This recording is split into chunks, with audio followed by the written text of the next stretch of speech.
तो साथियों जय हिंद। आपको हम यहाँ पर पढ़ाने वाले बहुत ही इंपॉर्टेंट वीडियो आपके लिए होने वाली है। यहाँ पर ध्यान दीजिएगा, जो आरपीएफ और एसआई का जो बैच चल रहा है ना आरडब्ल्यूए पर, ठीक है ना, उसमें जो आपका प्रैक्टिस सेट हुए हैं उसी प्रैक्टिस सेट का हम आज 1 से लेकर 5 तक का पूरा रिवीजन करेंगे। 1 से लेकर 5 तक का पूरा रिवीजन करेंगे। तो आप सभी लोग क्या करेंगे, वीडियो को ज़रूर शेयर कर दीजिएगा, लाइक कमेंट सब्सक्राइब जरूर कर दीजिएगा, साथ ही साथ आप सभी लोग बेल आइकन को ज़रूर दबा लीजिएगा। तो चलिए बिना समय गंवाए हुए हम लोग प्रश्नों को पढ़ते हैं। प्रश्न बहुत ही इंपॉर्टेंट आपके लिए होंगे और प्रश्नों को हम साथ ही साथ क्या कर देंगे ना, याद भी करते चलेंगे, ठीक है ना। देखिए पहला प्रश्न क्या है, निम्नलिखित में से कौन सा नृत्य महाराष्ट्र राज्य का, ध्यान दीजिएगा क्या हो जाएगा यहाँ पर, महाराष्ट्र राज्य का लोक नृत्य है, आपको ये बताना। तो क्या हो जाएगा, धनगरी गाजा।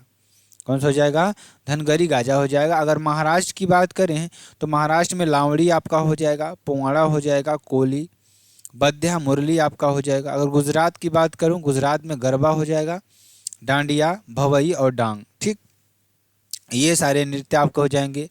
पंजाब का बहुत ही प्रसिद्ध आपका क्या हो जाएगा, भांगड़ा, गिद्दा और लड्डी जूली आपका हो जाएगा। राजस्थान में घूमर किया जाता है और कालबेलिया डांस किया जाता है। तेरही ताली और भवई डांस भी बहुत ज़्यादा प्रसिद्ध है वहाँ पे।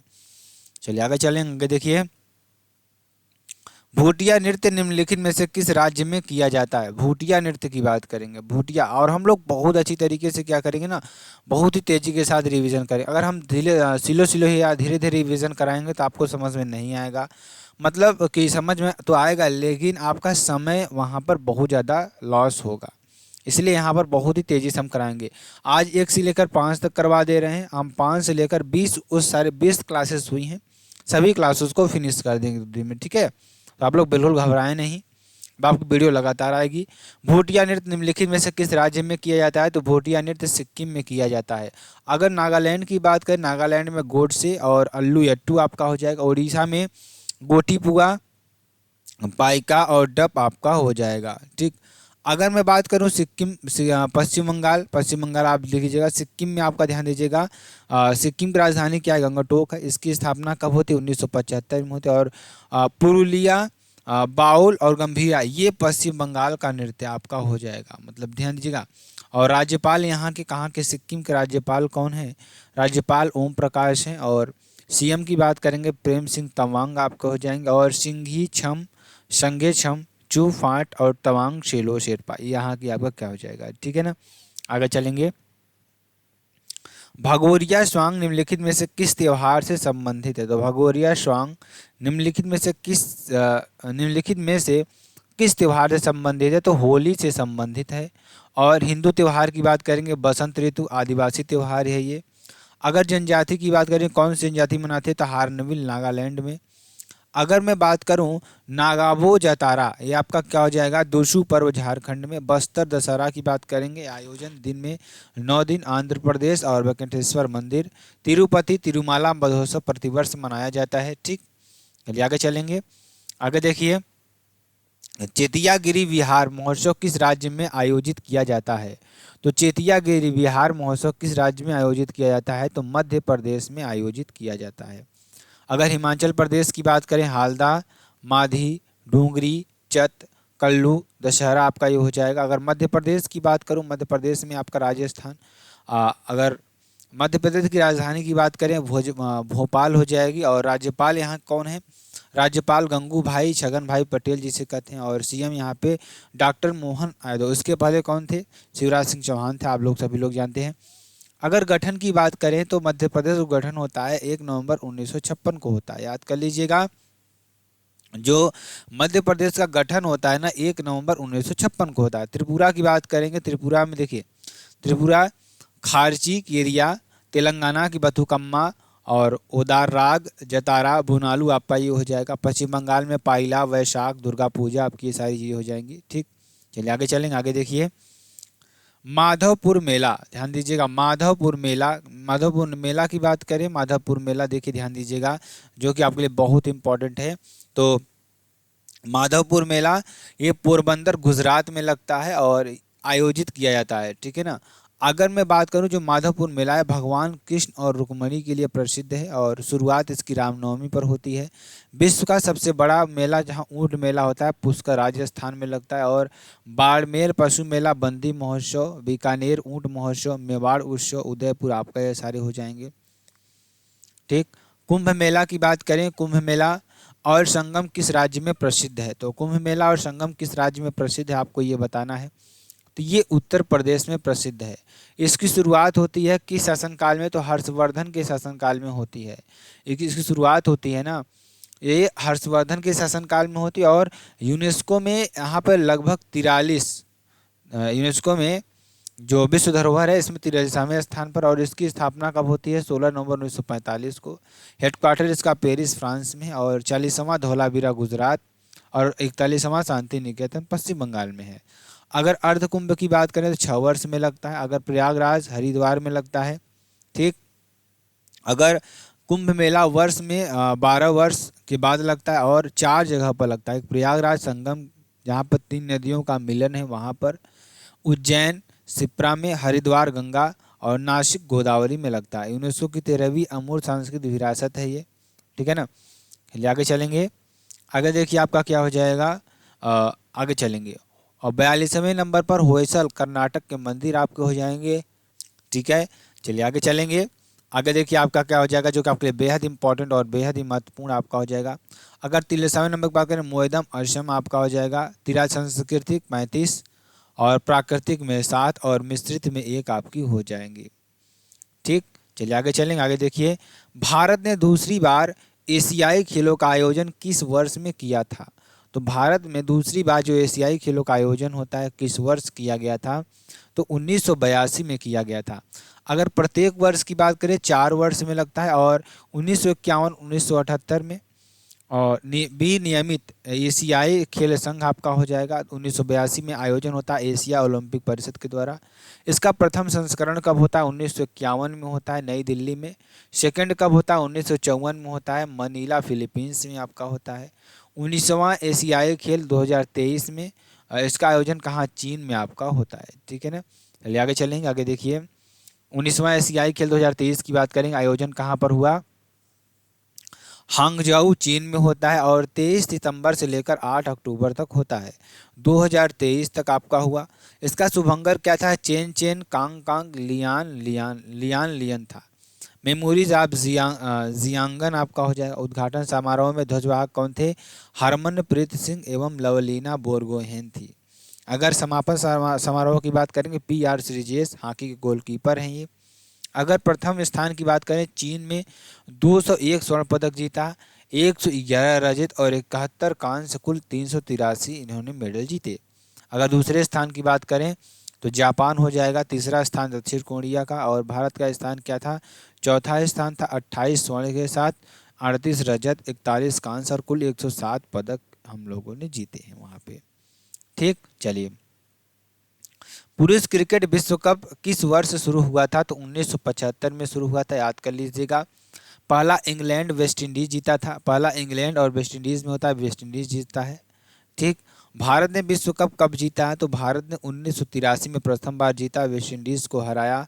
कप्तानी कपिल देव की कप्तानी थी उस समय। और इंडिया 2011 में जीतता है, श्रीलंका को हराया। कप्तानी महेंद्र सिंह धोनी करते हैं उस समय। और भारत ने T20 वर्ल्ड कप जीता, फर्स्ट जीता 2007 में और दूसरा कप जीता 2024 में। ये भी याद कर लीजिएगा। आगे चलिए T20 वर्ल्ड कप 2024 की बात करेंगे। आयोजन कब होता है? 1 जून से लेकर 29 जून तक होता है, 2024 तक होता है। इसका मेज़बान देश कौन था? USA और वेस्ट इंडीज़ होता है। और इसका संस्करण कौन था? 9वां संस्करण इसका होता है। इसके ब्रांड एम्बेसडर कौन थे? Usain bolt, Yuvraj Singh, Chris Gayle, Shahid Afridi, ये जो पाकिस्तान के हैं। तो ये आप याद कर लीजिएगा, जो इसके ब्रांड एम्बेसडर थे कौन थे? उसेन बोल्ट, युवराज सिंह और क्रिस गेल और शाहिद अफरीदी थे। ठीक है। चलिए आगे बात करते हैं। आगे देखिए आपके लिए क्या हो जाएगा, बहुत इंपॉर्टेंट, बहुत ही महत्वपूर्ण। ठीक। अगर मैं बात करूं कुल टीमों ने भाग लिया, 20 टीमों ने भाग लिया, कुल 55 मैच इसमें होते हैं इसके अंदर। पहली बार भाग लेने वाली टीम में USA और पापुआ न्यू गिनी एवं युगांडा थी। ठीक। अगर मैं बात करूं उद्घाटन की बात करूं, उद्घाटन इसका कब होता है? तो ग्रैंड प्रियरी स्टेडियम टेक्सास में इसका उद्घाटन होता है। फाइल मैच की बात करूं तो केसिंगटन ओवल और बारबाडोस के बीच होता है। आधिकारिक गान जो था आउट ऑफ दिस वर्ल्ड था। ठीक है, आधिकारिक जो गान था आउट ऑफ दिस वर्ल्ड इसमें गाया गया था। भारतीय टीम के हेड कोच कौन थे? राहुल द्रविड़ थे। और विजेता भारत 7 रन से जीता और 17 साल बाद जीता। ठीक, और उप विजेता दक्षिण अफ्रीका थी। ठीक है ना, ये आपका हो जाएगा। चलिए आगे चलेंगे। अब देखिए प्लेयर ऑफ द टूर्नामेंट कौन था? जसप्रीत बुमराह थे। और player of the match file Virat Kohli थे, आपके हो जाएंगे। सर्वाधिक रन रहमतुल्लाह गुरबेज ने 281 रन बनाया। और सर्वाधिक विकेट अर्शदीप सिंह भारत एवं क्या हो जाएगा फजल हक फारूकी 117 विकेट आपके हो जाएंगे। T20 वर्ल्ड कप में 50 छक्के लगाने वाले पहले भारतीय बल्लेबाज रोहित शर्मा बन गए। और भारत विजेता रहा 2007 एवं 2024 में। T20 वर्ल्ड कप 2026 श्रीलंका व भारत में आपका होगा। ठीक, चलिए आगे चलेंगे। इनमें से किसने पाकिस्तान नामक उपन्यास की रचना की थी, जिसके लिए उन्हें साहित्य अकादमी पुरस्कार प्राप्त हुआ? तो कमलेश्वर ने की थी। किसने की थी? कमलेश्वर ने की थी। और पहली बार शुरुआत इसकी कब होती है? 1954 में होती है। पहली बार किसको दिया गया? पहली महिला पंजाबी लेखिका अमृता प्रीतम। और अन्य पति पत्नी और वो समग्र उपन्यास आपका हो जाएगा। चलिए आगे चलेंगे। आगे देखिए, देवेंद्र झांझरिया ने विश्व पैरा एथलेटिक्स ग्राहम प्री में कौन सा पदक या स्थान जीता? तो यहाँ पर रजत जीता। ठीक, और भाला फेंक खिलाड़ी हैं। विश्व पैरा एथलीट 2023 आपका हो जाएगा पेरिस फ्रांस में। विश्व एथलेटिक्स चैंपियनशिप 2023 हंगरी बुडापेस्ट में होती है। पैरा ओलंपिक 2 स्वर्ण भारत प्रथम भारतीय ने जीता। विश्व पैरा एथलीट्स ग्रैंड प्रिक्स 17 सितंबर 2022 मोरक्को में होता है। और फर्स्ट एथलेटिक विश्व चैंपियनशिप 1994 में होती है और जर्मनी और बर्लिन में होता है। और एशियाई एथलीट चैंपियनशिप 2023 आपका हो जाएगा। चलिए, कौन सा भारतीय वित्त मंत्री 1944 में वेटन वुड्स में विश्व मौद्रिक सम्मेलन में भारत का प्रतिनिधि था? तो कौन सा भारतीय जो वित्त मंत्री था 1944 में बेटन वुड्स में विश्व मौद्रिक सम्मेलन में भारत का प्रतिनिधि था? तो कौन हो जाएंगे? आर के शनमुखम चिट्टी। कौन हो जाएंगे? आर के शनमुखम चिट्टी। केसी नियोगी वित्त आयोग के प्रथम अध्यक्ष थे। आर्टिकल 280 आपका जो वर्तमान अध्यक्ष एन के सिंह आपको हो जाएंगे। और 1+4 अन्य सदस्य भी होते हैं। 16वां अध्यक्ष कौन थे? अरविंद पनगड़िया। गणतंत्र बजट और जान मथाई आपके हो जाएंगे। स्वतंत्र भारत के पहले वित्त मंत्री 1947 से लेकर 1948 तक। और स्वतंत्र भारत का प्रथम बजट पेश किया। भारत का प्रथम बजट 1860 में आता है और वित्त मंत्री निर्मला सीतारमण थी। ठीक, चलिए आगे चलते हैं। आगे देखिए, भारत में राष्ट्रीय सुरक्षा सलाहकार का पद किस वर्ष सृजित किया गया था? तो 1998 में सृजित किया गया था। फर्स्ट कौन सा जाएगा? ब्रजेश मिश्रा। वर्तमान में अजीत डोभाल हैं। और रक्षा सचिव राजेश कुमार सिंह आपके हो जाएंगे। इतनी बातें आपको समझ में आ गई होंगी। ठीक है ना, चलिए आगे चलते हैं। आगे देखिए आपका क्या हो जाएगा? हिमाचल प्रदेश सरकार द्वारा डेयरी किसानों के लिए शुरू की योजना का नाम क्या है? तो हिमाचल प्रदेश सरकार द्वारा डेयरी किसानों के लिए शुरू की गई योजना का नाम क्या है? संजीवनी आपका हो जाएगा। उच्च गुणवत्ता वाली पशुधन सेवाएं प्रदान करना। ठीक है, चलिए आगे चलेंगे। आगे देखेंगे, भारत सरकार द्वारा ग्रामीण युवाओं को स्वरोजगार हेतु प्रशिक्षण योजना किस वर्ष शुरू की गई थी? तो 1979 में शुरू की गई थी। ग्रामीण युवाओं को 18 से 35 वर्ष तक। और ध्यान दीजिएगा, बहुत इंपॉर्टेंट आपके लिए हो जाएगा। और गरीबी रेखा से नीचे जो ग्रामीण परिवार थे उनके लिए प्रशिक्षण और तकनीकी कौशल, कृषि, उद्योग, व्यावसायिक गतिविधियां, सेवाओं के लिए आपका हो जाएगा। ठीक, चलिए आगे चलेंगे। प्रसिद्ध बृहदेश्वर मंदिर किस राज्य में स्थित है? आपको ये बताना है। तो ध्यान दीजिएगा, कहाँ पर स्थित है? तमिलनाडु में स्थित है। भगवान शिव को प्रदर्शित नटराज की मूर्ति यहाँ पर लगी हुई है। निर्माण इसका कौन करवाया था? चोल राजा ने करवाया। राजा चोल प्रथम थे जिन्होंने निर्माण कराया। ठीक है ना। तमिल अन्य मीनाक्षी मदुरई आपका हो जाएगा। और श्री लक्ष्मी नारायण स्वर्ण आपका बेल्लौर आपका हो जाएगा। रामनाथ स्वामी रामेश्वर, ये कपालेश्वर चेन्नई आपका हो जाएगा।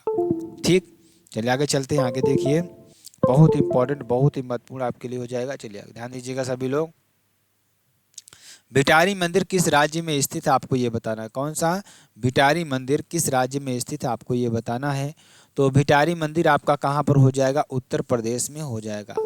ठीक है ना, कहाँ पर हो जाएगा, उत्तर प्रदेश में आपका हो जाएगा। ठीक। और भीतरी जो शिलालेख है स्कंदगुप्त हुड़ों पर विजय प्राप्त करने पर बनवाया, और यूपी में अन्य सारनाथ, काशी विश्वनाथ, बांके बिहारी, इस्कॉन वृंदावन और बनारस घाट ये भी प्रसिद्ध हैं। ठीक। महाबोधि मंदिर आपका ज्ञान प्राप्त हुआ, बुद्ध को यहाँ पर ज्ञान प्राप्त हुआ था, जो कि बोधगया बिहार में है। अन्य विष्णुपद, मंगला गौरी, पावापुरी जल मंदिर नालंदा में आपका हो जाएगा। मिथिला शक्ति मंदिर दरभंगा में आपका हो जाएगा। ठीक है ना। अगर मैं बात करूं नालंदा विश्वविद्यालय की, तो इसकी जो स्थापना की गई थी किसके द्वारा की गई थी, कुमार गुप्त प्रथम के द्वारा की गई थी। और इसको जो नष्ट किया था, अगर नष्ट की बात करें तो किसने किया था, बख्तियार खिलजी ने किया था। किसने किया था, बख्तियार खिलजी ने किया था, जो कि बहुत ज़्यादा यहाँ पर मतलब ज़्यादा मतलब यहाँ पे जो बहुत सारी किताबें थी, ठीक है ना, उस सबको जला दिया। जो हमारे वेद पुराण थे, जो पुरानी हमारी जो पद्धति थी, यहाँ पर सबको जला दिया गया था। ठीक है ना, बहुत इंपॉर्टेंट है। तो चलिए अगले प्रश्न की बात करते हैं। अगला प्रश्न देखिए आपके लिए क्या है। देखिए अगला प्रश्न क्या है कि बंगाल का पहला अंग्रेजी कारखाना, जो बंगाल का पहला अंग्रेजी कारखाना था 1651 में, मतलब हुगली नदी के तट पर स्थापित था। कहाँ स्थापित था, हुगली नदी के तट पर स्थापित था। अगर इसकी बात करें तो अनुमति इसकी कौन दिया था, शाह शुजा शाहजहां का बेटा था, इसने अनुमति दिया था बनवाने के लिए। और ये कहाँ है, कोलकाता में है। कहाँ पे, कोलकाता में है। और फरमान जारी किया था 3000 रुपये वार्षिक कर से। और फर्स्ट फैक्टरी प्रधान हेड ब्रिजमैन आपका होता है। इसके बाद कासिम बाजार, उसके बाद पटना राजमहल फैक्ट्री स्थापित की। और उसके बाद ध्यान दीजिएगा, इसमें विशेषाधिकार था बंगाल, बिहार और उड़ीसा व्यापार के लिए था। ठीक है ना। चलिए आगे चलते हैं। भारत में फोर्ट विलियम, कौन, फोर्ट विलियम, ये भी कहाँ पर है, हुगली नदी के किनारे पर है, कोलकाता में स्थित है। ठीक है ना, ये आपका हो जाएगा। आगे चलेंगे।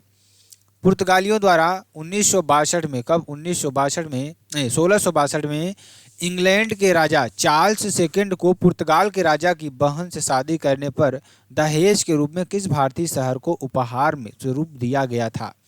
तो ऐसा कौन सा भारतीय शहर था जिसे उपहार स्वरूप दिया गया था। तो मुंबई आपका हो जाएगा। क्या हो जाएगा, मुंबई आपका हो जाएगा। 7 द्वीपों का समूह है, और ये इसकी नींव डाली थी गोलोल्ड आंगियर ने डाली थी। ठीक है ना।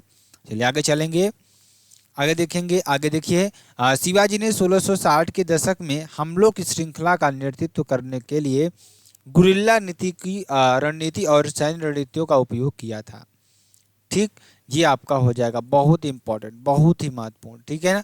और अगर मैं बात करूं तो छापा मार नीति जिसे आप कहते हैं, जीवन छापा मार जीवन आपका क्या हो जाएगा। और प्रभाव, इसमें प्रभाव किसका था, माता का प्रभाव था, संरक्षण थी। और ध्यान दीजिएगा, शिवाजी का जन्म कब होता है, 1627 में होता है, और शिवनेर दुर्ग में होता है। और इनके पिता का नाम क्या था, शाहजी भोसले इनके पिता का नाम था। इनकी जो माता थी वो जीजाबाई थी। कौन थी, जीजाबाई। इनकी शादी किससे होती है, तुकाबाई से होती है। और संरक्षण के दादा कोंडदेव अस्त्र और घुड़सवारी शिक्षा थी इनकी। ठीक है ना। चलिए आगे चलेंगे। शिवाजी ने नागरिक सरकार के सर्वोच्च प्रमुख के रूप में अष्टप्रधान नामक 8 मंत्रियों की एक परिषद नियुक्त की। मतलब ध्यान दीजिएगा, यहाँ पर उन्होंने क्या किया, बहुत ही अच्छा काम किया कि शिवाजी ने नागरिक सरकार के सर्वोच्च प्रमुख के रूप में अष्टप्रधान नामक 8 मंत्रियों की परिषद नियुक्त की शिवाजी। ठीक है ना। और इसे ध्यान दीजिएगा, उसके पहले पहले क्या होते थे, पेशवा होते थे, उसके बाद अमात्य होते थे, उसके बाद वाक्यानविश होते थे, उसके बाद चिटनीस होते थे, उसके बाद सुमंत होते थे, सर नौबत और पंडित राव और न्यायाधीश उसके बाद होते थे। अगर मैं बात करूं, अष्टप्रधान प्रशासन जिसे कहते हैं, सलाह दिया जाता था, और 8 मंत्री इसमें होते थे। ठीक, चलिए आगे चलेंगे।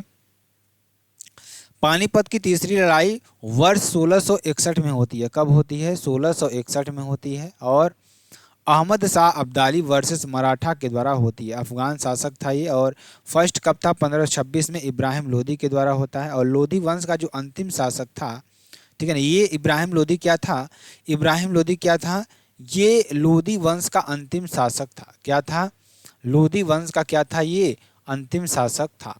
ठीक, चलिए, और लोदी वंश का अंतिम शासक था। और ध्यान दीजिएगा, सेकंड जो होता है 1526 में होता है, अकबर और हेमू के बीच में आपका होता है। किसके किसके बीच में होता है, अकबर और हेमू के बीच में आपका होता है।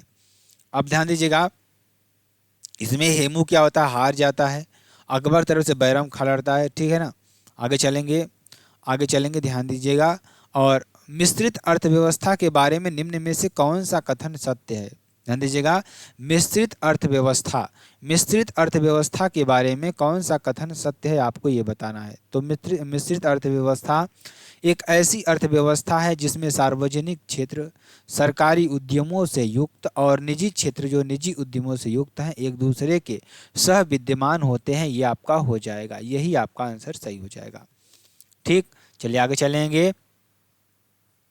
भारत में जो मिश्रित है, भारत में मिश्रित अर्थव्यवस्था है और पूंजीवादी उत्पादन व साधनों का वितरण निजी संस्था व्यक्ति द्वारा होता है। समाजवादी जो होती है, ध्यान दीजिएगा, समाजवादी पूंजी व व्यक्तियों के साधन के लिए होता है। नियंत्रण इसका किस पर होता है? सरकार का नियंत्रण होता है। ठीक, निजी में व्यक्ति का नियंत्रण होता है। निम्नलिखित में से कौन सा असंगठित क्षेत्र का एक उदाहरण है? ऐसा कौन सा है जो एक असंगठित क्षेत्र का उदाहरण है? तो आपका क्या हो जाएगा? खेती यानी फार्मिंग आपकी हो जाएगी। इसमें सरकार पंजीकृत नहीं होता, सेवा शर्तें तय नहीं होती और इसमें क्या होता है? भूमिहीन किसान, दिहाड़ी मजदूर आते हैं, ठीक है ना। चलिए आगे चलेंगे। वस्त्र क्षेत्र भारत में कृषि के बाद दूसरा सबसे बड़ा नियोक्ता क्षेत्र है। ध्यान दीजिएगा, भारत में क्या हो जाएगा? भारत में अगर बात करें तो कृषि के बाद, ध्यान दीजिएगा, किसके बाद? कृषि के बाद दूसरा सबसे बड़ा नियोक्ता क्षेत्र आपका हो जाएगा। क्या हो जाएगा? नियोक्ता क्षेत्र आपका हो जाएगा। वस्त्र आपका हो जाएगा। सबसे पुराना, सबसे संगठित क्षेत्र कृषि के बाद सबसे ज़्यादा रोजगार व्यापक उद्योग है और सूती, रेशमी, ऊनी, जूट आदि उद्योग शामिल हैं, आपका हो जाएगा। ठीक, चलिए निम्नलिखित में से उस उद्योग का चयन करें जिसमें माल का उत्पादन उत्पादक के घर से में होता है। तो कुटीर उद्योग आपका हो जाएगा। ठीक, इसमें कम पूंजी से शुरुआत होती है, कारीगर अपने काम में कुशल होते हैं। दूरसंचार उद्योग, वस्त्र उद्योग, इस्पात आपका हो जाएगा। ठीक, चलिए आगे चलते हैं। आगे देखिए, निम्नलिखित में से किस प्रकार की अर्थव्यवस्था में व्यक्तिगत स्वामित्व वाले उत्पादन के कारक हैं? तो पूंजीवादी में आपका हो जाएगा।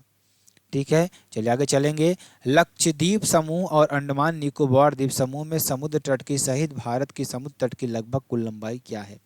लक्षद्वीप समूह और अंडमान निकोबार द्वीप समूह के समुद्र तट सहित भारत की समुद्र तट की कुल लंबाई क्या है? तो 7517 किलोमीटर है। लगभग ये 7516 किलोमीटर आपका हो जाएगा। ठीक, ध्यान दीजिएगा, भारत विश्व का 7वां स्थान आपका रखता है। रूस, कनाडा, चीन, अमेरिका, ब्राज़ील, ऑस्ट्रेलिया भारत का कुल 2.4% आपका होता है वर्ग, यानी 32,87,263 वर्ग किलोमीटर आपका हो जाएगा। ठीक है ना। आगे चलेंगे। तटरेखा, सबसे बड़ी तटरेखा गुजरात से लगती है, सेकंड आंध्र प्रदेश से लगती है, सबसे छोटी गोवा से लगती है। और 9 राज्यों की बात करें, 9 राज्यों में गुजरात, गोवा, महाराष्ट्र, आंध्र प्रदेश, कर्नाटक, केरल, तमिलनाडु, उड़ीसा और पश्चिम बंगाल। केंद्र शासित प्रदेश में पुदुचेरी आपका हो गया, दमन दीव हो गया और अंडमान और निकोबार और लक्षद्वीप आपका हो गया है। ठीक है ना। चलिए आगे चलेंगे। आगे देखिए, रेडक्लिफ रेखा किन दो देशों के बीच अंतर्राष्ट्रीय सीमा रेखा है? तो भारत और पाकिस्तान के बीच की रेखा है। पाकिस्तान जल संधि श्रीलंका भारत में आपका हो जाएगा। मैकमोहन रेखा भारत और चीन के बीच हो जाएगी। ठीक है ना। अगर डूरंड की बात करें, पाकिस्तान और अफगान याद करिए, जो भारत और चीन के बीच जो रेखा जाती है मैकमोहन रेखा जाती है। डूरंड रेखा की बात करें पाकिस्तान और अफगानिस्तान के बीच, और ओडरनीस जर्मनी और पोलैंड के बीच, और सुंडा जलडमरू सुमात्रा और जावा के बीच, और बांस जलसंधि तस्मान और दक्षिण सागर के बीच, हर्षण जलसंधि हर्षण की खाड़ी और अटलांटिक महासागर के बीच आपका हो जाएगा। आगे चलेंगे। निम्नलिखित में से कौन सा राज्य भारत की 7 बहनों के अंतर्गत शामिल नहीं है? तो सिक्किम आपका हो जाएगा। अंगूठे के आकार का राज्य आपका हो जाएगा। इसमें 35A में 1974 में स्वराज्य बनाया गया। 36A में 1975 में पूर्ण राज्य का इसके 22वां भाग बनाया गया। और ध्यान दीजिएगा, 7 सिस्टर्स की बात करें तो असम, मेघालय, मणिपुर, त्रिपुरा, मिजोरम, अरुणाचल प्रदेश और नागालैंड आपका हो जाएगा। ठीक, चलिए आगे चलेंगे। भारत के इनमें से किस राज्य की सीमा महाराष्ट्र की सीमा से जुड़ी नहीं है? तो भारत के इनमें से किस राज्य की सीमा महाराष्ट्र की सीमा से जुड़ी नहीं है? तो आपका क्या हो जाएगा? उड़ीसा आपका हो जाएगा, बहुत इंपॉर्टेंट आपका हो जाएगा। गुजरात, मध्य प्रदेश, छत्तीसगढ़, तेलंगाना, गोवा, कर्नाटक, ठीक है ना। उड़ीसा से बात करें तो पश्चिम बंगाल, झारखंड, छत्तीसगढ़, आंध्र प्रदेश। महाराष्ट्र की बात करें तो इसका गठन होता है 1960 में, राज्यपाल सीपी राधाकृष्णन, सीएम एकनाथ शिंदे आपके हो जाएंगे। याद कर लीजिए, बहुत इंपॉर्टेंट पॉइंट आपके लिए। निम्नलिखित में से कौन सी जल संधि अंडमान और निकोबार द्वीप समूह को अलग करती है? तो 10 डिग्री जल संधि करती है। इसके मिनी कॉय मालदीव कहते हैं, 9 degree Lakshadweep mini coy, great channel Sumatra और ग्रेट निकोबार आपका हो जाएगा। ठीक, चलिए आगे चलेंगे। भारत में सड़कों को उनकी क्षमता के अनुसार 6 वर्गों में वर्गीकृत किया गया है। जैसे आपका क्या हो जाएगा?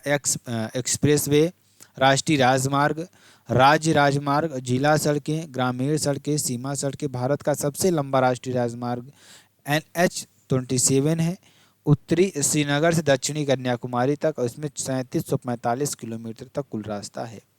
उसके बाद आपका क्या हो जाएगा? NH-44, उसके बाद NH-7 आपका हो जाएगा। ठीक, NH का मतलब क्या होता है? National highway. विशाखापत्तनम की बात करेंगे, ध्यान दीजिएगा, यहाँ पर बहुत इंपॉर्टेंट। विशाखापत्तनम सबसे गहरा भू परिवेष्टिक और पूरी तरह से संरक्षित बंदरगाह है आपका हो जाएगा। भारत के प्रमुख 13 बंदरगाह, प्राकृतिक बंदरगाह।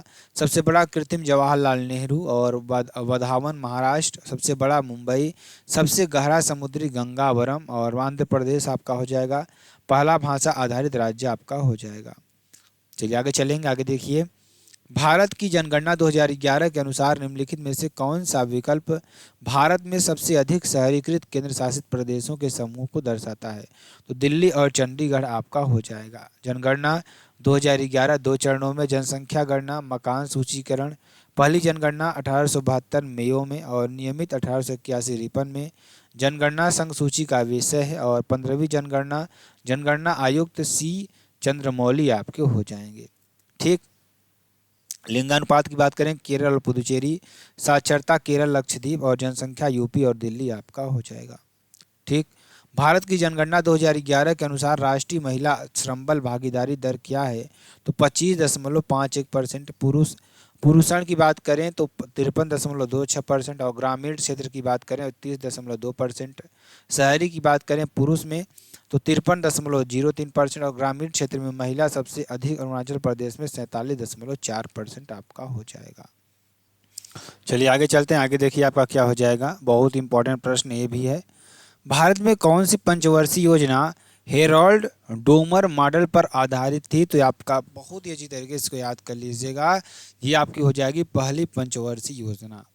ठीक, और इसमें पीएम पंडित जवाहरलाल नेहरू के द्वारा शुरू होती, और ये आपके कब होती है? 1961 से लेकर। अगर तीसरी की बात करें, देखिए ध्यान दीजिएगा, पहली पंचवर्षीय योजना आपकी कब आती है? 1951 से लेकर 1956 तक। अगर मैं बात करूं दूसरी पंचवर्षीय योजना आपकी कब आती है? तो ये आप ध्यान दीजिएगा, 56 से लेकर 61 के बीच में आती है। अगर मैं तीसरी पंचवर्षीय योजना की बात करूं, 1961 से लेकर 1966 के बीच आती है। इसमें भारत और चीन के बीच युद्ध भी होते हैं। चौथी पंचवर्षीय योजना आपकी 1969 से लेकर 74 के बीच में होती है। और ध्यान दीजिएगा, और 66 से लेकर 69 तक क्या था? अवकाश था। ठीक, चलिए आगे चलेंगे। किस पंचवर्षीय योजना के बाद भारत में सार्वजनिक क्षेत्र का बहुत अधिक जोर नहीं दिया गया? तो 9वीं पंचवर्षीय योजना के बाद नहीं दिया गया। ठीक है ना। चलिए आगे चलेंगे। 1946 में निर्मित अंतरिम सरकार में कार्यपालक परिषद के उपसभापति थे तो जवाहरलाल नेहरू थे। और कैबिनेट मिशन में ध्यान दीजिएगा, अगर सभापति की बात करें वेवेल, और नियंत्रण 1 अगस्त 1946 में। घोषणा कब होती है? 24 अगस्त 1946 को। अब ध्यान दीजिएगा, बहुत इंपॉर्टेंट, बहुत ही महत्वपूर्ण।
चलिए आगे चलते हैं, आगे देखिए आपका क्या हो जाएगा जो कि आपके लिए बेहद इंपॉर्टेंट और बेहद ही महत्वपूर्ण है।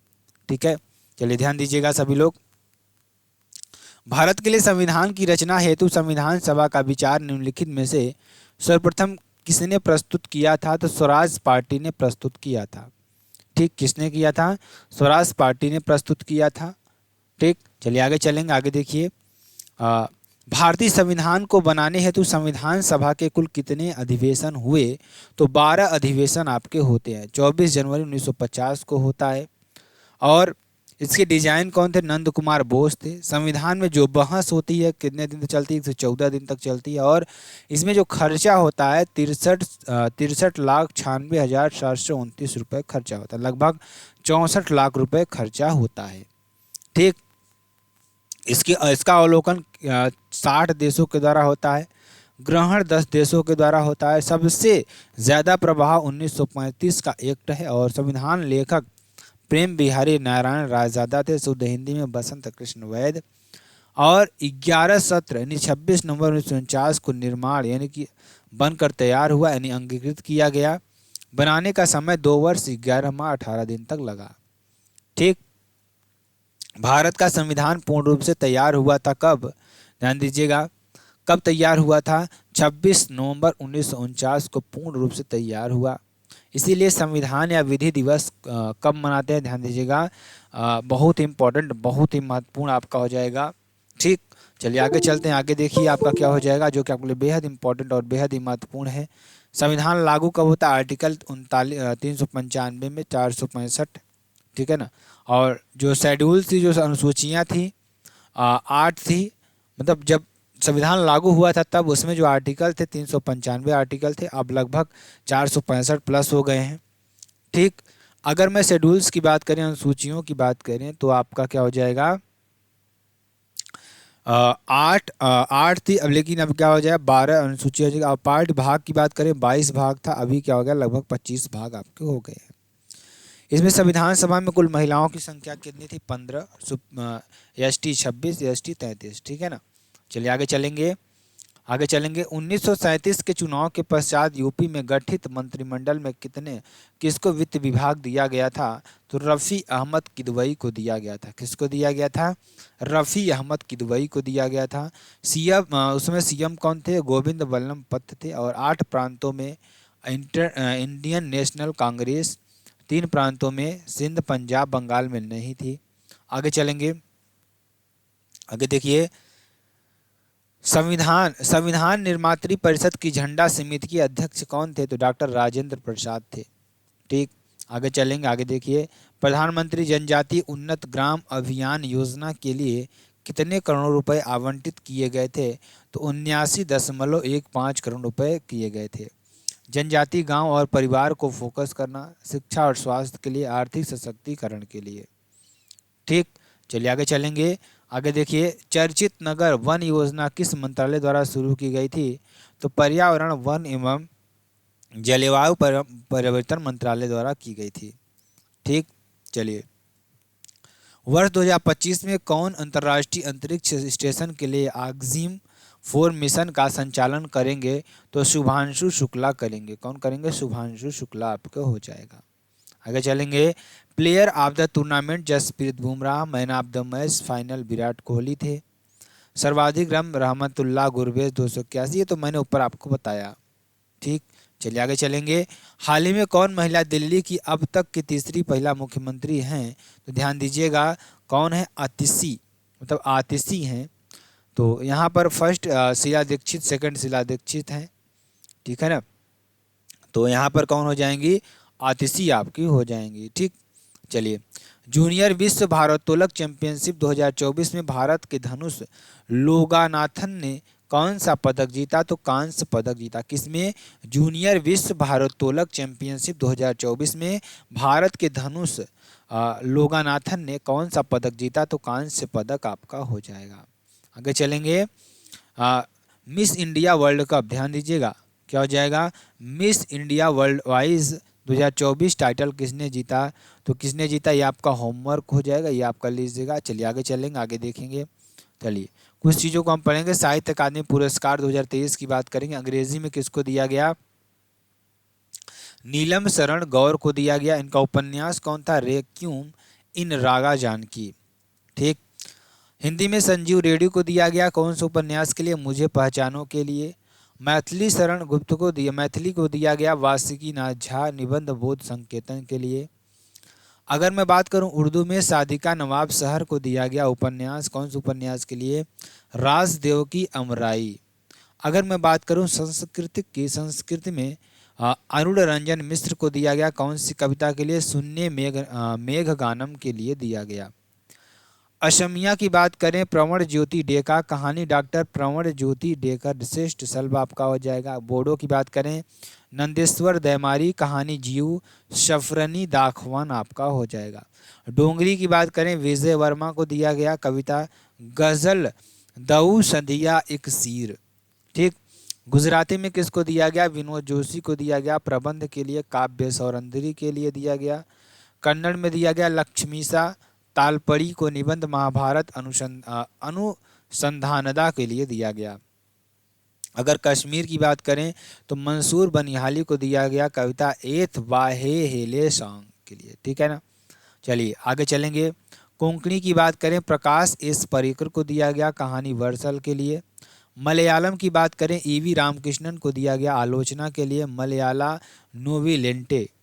मणिपुरी में सारो खैबम को दिया गया, कंपनी को दिया गया कविता याचंगबा नांग हालो के लिए दिया गया। मराठी में कृष्णनाथ खोत को दिया गया उपन्यास रिंगाड़ के लिए। नेपाली में युद्धवीर राणा को दिया गया निबंध नेपाली लोक साहित्य के लिए।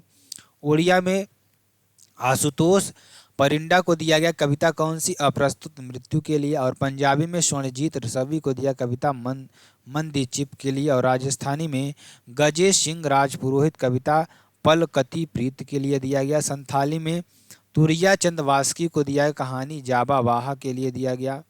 सिंधी में विनोद आसुदानी को दिया गया कविता गजल हाथी पाकी डिजाइन को लिए दिया गया। ठीक है ना, ये आपका हो जाएगा। चलिए आगे चलेंगे, आगे देखेंगे। सिंधी में विनोद आसुदानी को मैंने आपको बताया। अब देखिए तमिल में राजशेखरन को दिया गया उपन्यास निर्वाजी पुंडवुम के लिए दिया गया। तेलुगु में टी पतंजलि शास्त्री कहानी रामेश्वरम काकुल के लिए। बंडला में स्वपनमय चक्रवर्ती उपन्यास जलेर ऊपर पानी के लिए दिया गया। ठीक। चलिए कुछ समितियां की बात करें तो प्रारूप समिति के जो अध्यक्ष थे डॉक्टर भीमराव अंबेडकर थे। संघ संविधान समिति के अध्यक्ष पंडित जवाहरलाल नेहरू थे। प्रांतीय संविधान समिति के अध्यक्ष कौन थे? सरदार वल्लभ भाई पटेल थे। और मूल अधिकार एवं अल्पसंख्यक समिति के सरदार वल्लभ भाई पटेल। झंडा समिति के डॉक्टर राजेंद्र प्रसाद। रियासत समिति के देसी रियासतों की वार्ता करे डॉक्टर राजेंद्र प्रसाद। देसी रियासत समझौता समिति के डॉक्टर राजेंद्र प्रसाद। संचालन समिति के डॉक्टर राजेंद्र प्रसाद और नियम समिति के डॉक्टर राजेंद्र प्रसाद। संघ शक्ति समिति के जवाहरलाल नेहरू और कार्य संचालन समिति के लिए के.एम. मुंशी को और मूल अधिकार संबंधी उप समिति के लिए जेबी की प्रणाली को दिया गया। ठीक। आगे चलेंगे, आगे देखिए। अल्पसंख्यक उप समिति के लिए एच.सी. मुखर्जी को। सर्वोच्च न्यायालय समिति के लिए एस. वारदाचार्यार को। राज्य समिति के लिए जवाहरलाल नेहरू को। और संविधान सभा की कार्यकारिणी संबंधी समिति के लिए जीवी मालवंकर को। आवास समिति के लिए बी. पट्टाभी सीतारमैया को। और ध्यान दीजिएगा प्रत्यय पत्र संबंधी समिति को अल्लादी कृष्ण स्वामी अय्यर को। और अल्पसंख्यक उप समिति को एच.सी. मुखर्जी को दिया गया। ठीक। चलिए आगे चलेंगे, अगले मॉडल पेपर अगला जो प्रैक्टिस सेट है उसके बारे में बात करेंगे। निम्नलिखित में से किस राज्य में सत्रिया नृत्य शैली प्रसिद्ध है? तो आपका क्या हो जाएगा? असम आपका हो जाएगा। ठीक। ये आपके लिए बेहद इंपॉर्टेंट है, आपका हो जाएगा। चलिए आगे चलते हैं, आगे देखिए आपका प्रश्न क्या है। इसमें देखिए जो सत्रिया नृत्य है इसकी शुरुआत कब होती है? श्रीमंत शंकर देव के द्वारा होती है। यह एक क्या है? शास्त्रीय नृत्य है। क्या है? यह एक शास्त्रीय नृत्य है। यह क्या है? एक शास्त्रीय नृत्य है। ठीक है ना, ये आपका हो जाएगा, जो कि आपके लिए बेहद इंपॉर्टेंट और बेहद ही महत्वपूर्ण है। और शास्त्रीय नृत्य की बात करें, तमिलनाडु का शास्त्रीय नृत्य क्या हो जाएगा? दर्जा इसे 2000 में दिया गया। और भारतीय संगीत नाटक अकादमी, ध्यान दीजिएगा। चलिए इसमें थोड़ा आप इसको आगे कर दीजिएगा। असम की बात करें, इसकी राजधानी क्या है? दिसपुर। और गठन इसका कब होता है? 26 जनवरी 1950 इसका गठन होता है। इसमें जो सीएम है, सीएम कौन है इस समय? हेमंत बिस्वा है। और गवर्नर लक्ष्मण प्रसाद आचार्य। और पुरुष भागी और महिला सीमंगी। ठीक है ना। चलिए आगे चलेंगे,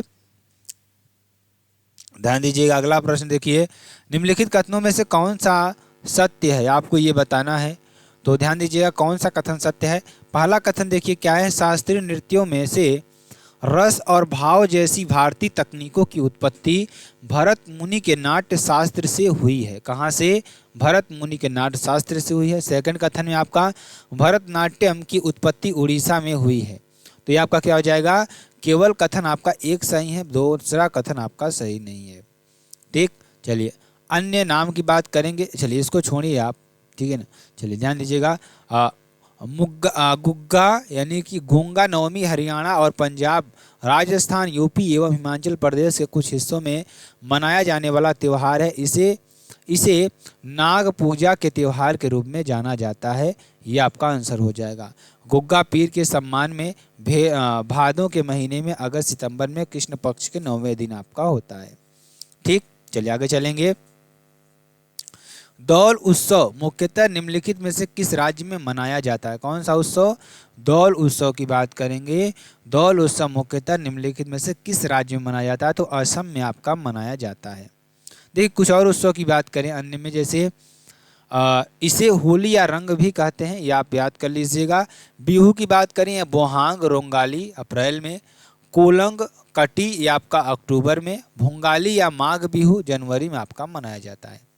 चलिए आगे चलेंगे, ये बहुत ज़्यादा इसमें हम नहीं समय गवाएंगे अपना। तो दिए गए संकेतों के आधार पर सांस्कृतिक, ध्यान दीजिएगा, सांस्कृतिक उत्सव की पहचान करें, आपको ये बताना है। तो ध्यान दीजिएगा, यह उत्सव पूरे भारत के कुम्हार, कढ़ाई करने वाले, बुनकर, लकड़ी व नक्काशी करने वाले, धातु के काम करने वाले, पत्थर की वस्तु बनाने वाले और चित्रकारों जैसे शिल्पकारों को हरियाणा में एक मंच पर लाता है। तो ध्यान दीजिएगा, यह शिल्प मेला हर साल फरवरी में आयोजित किया जाता है और राज्य की सांस्कृतिक विरासत और हाल ही की उपलब्धियों की एक झलक प्रदान करता है। तो क्या हो जाएगा आपका? सूरज कुंड मेला आपका हो जाएगा। अगर चित्र विचित्र मेला की बात करें तो ये गुजरात में मनाया जाता है। अगर मैं कपिल मुनि मेला की बात करूं तो राजस्थान बीकानेर में, और सामलाजी मेला की बात करूं तो गुजरात के में आपका होता है। आगे चलेंगे, आगे देखिए आपका क्या हो जाएगा, सूरज कुंड मेला फरीदाबाद हरियाणा में लगता है। प्रत्येक वर्ष आयोजन होता है, माह फरवरी में आपका होता है, 2 फरवरी से लेकर 18 फरवरी तक।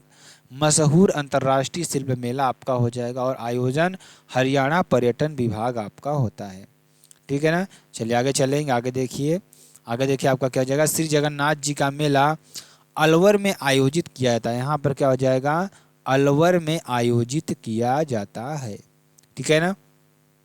आगे चलेंगे, आगे देखेंगे, आगे देखिए आपका क्या हो जाएगा, लिम्बा राम किस खेल से संबंधित है, आपको ये बताना है।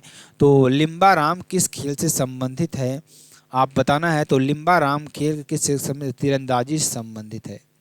ठीक, तो किससे संबंधित है? तीरंदाजी से संबंधित है। अगर 1991 की बात करें तो पूरा अर्जुन पुरस्कार मिलता है। ये लिम्बाराम नाम है, किससे संबंधित है? तीरंदाजी से संबंधित है और इनको अर्जुन पुरस्कार 1991 में मिला था। 2012 में पद्मश्री इनको मिला। और नीरज चौहान, दीपिका कुमारी, डोला बनर्जी, अतनु दास, तरुणदीप राय, ये आपके क्या हो जाएंगे, तीरंदाजी से संबंधित कुछ खिलाड़ी आपके हो जाएंगे। आगे चलिए, आगे देखिए, भारतीय ओलंपिक संघ किससे संबंध है? तो ये आपका अंतर्राष्ट्रीय ओलंपिक समिति से संबंध है। स्थापना इसकी कब होती है? 23 जून 1894 को होती है। इसका हेडक्वार्टर लुसाने स्विट्जरलैंड में है। इसकी संस्थापना बैरन पियरडी यानी कुबर्टीन ने करते हैं और प्रथम ओलंपिक 1896 में एथेंस ग्रीस ने की थी और 33वां ओलंपिक पेरिस 2024 में पेरिस फ्रांस में होता है। ठीक, ये आपका हो जाएगा। चलिए आगे चलेंगे, आगे देखिए आपका क्या हो जाएगा, आगे देखिए आयोजन कहाँ पर होता है? पेरिस फ्रांस में 26 जुलाई से लेकर 18 अगस्त तक 2024 में होता है। इसका शुभंकर फ्रिजियन कैप यानी आदर्श वाक गेम्स वाइड ओपन। थीम इसकी लेट्स मूव एंड सेलिब्रेट। कुल खेल एवं स्पर्धाएं की बात करें क्रमशः 32 एवं 329, कुल देश 206। भारतीय दल में एथलीट 117, 16 खेलों में 69 स्पर्धाओं में भाग लिया।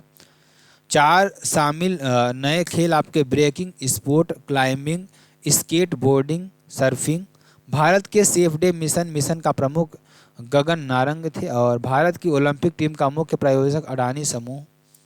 और सबसे युवा भारतीय रेफरी कबीलन साई अशोक आपके हो जाएंगे। और ओलंपिक आर्डर से सम्मानित आईओसी द्वारा अभिनव बिंद्रा आपके हो जाएंगे। सबसे उम्रदराज भारतीय एथलीट रोहन बोपन्ना टेनिस आपके हो जाएंगे। ठीक है ना, चलिए आगे चलेंगे। सबसे कम उम्र के भारतीय एथलीट आपके कौन हो जाएंगे? धिनिधि दे सिंधु तैराक हैं आपके। उद्घाटन समारोह में ध्वजवाहक पीवी सिंधु एवं शरद कमल आपके हो जाएंगे। समापन समारोह में ध्वजवाहक मनु भाकर एवं पीआर श्रीजेश आपके हो जाएंगे। और सर्वाधिक पदक लियोन मर्चेंट फ्रांस तैराकी 4 स्वर्ण पदक और 1 कांस्य आपके हो जाएगा। भारत के लिए पहला पदक मनु भाकर हरियाणा कांस्य पदक। महिलाओं की 50 किग्रा कुश्ती स्पर्धा में 100 ग्राम अधिक वजन के कारण पेरिस ओलंपिक 2024 के बाद संन्यास की घोषणा रोहन बोपन्ना टेनिस और पीआर श्रीजेश हॉकी गोलकीपर आपके हो जाएंगे। ठीक, अगर बात करें पदक विजेता भारतीय खिलाड़ी तो नीरज चोपड़ा रजत पदक भाला फेंक 89.45 मीटर थ्रो के साथ। मनु भाकर कांस्य पदक 10 मीटर एयर पिस्टल स्पर्धा में। मनु एवं सरजोत दोनों ने मिलकर मिश्रित टीम में 10 मीटर एयर पिस्टल में स्पर्धा में। ठीक, स्वप्निल कुशाले कांस्य पदक 50 मीटर राइफल 3 पोजीशन स्पर्धा में। पुरुष हॉकी टीम कांस्य पदक स्पेन को हराकर कप्तान हरमनप्रीत सिंह। अमन सहरावत कांस्य पदक कुश्ती में फ्री स्टाइल 57 किग्रा स्पर्धा में।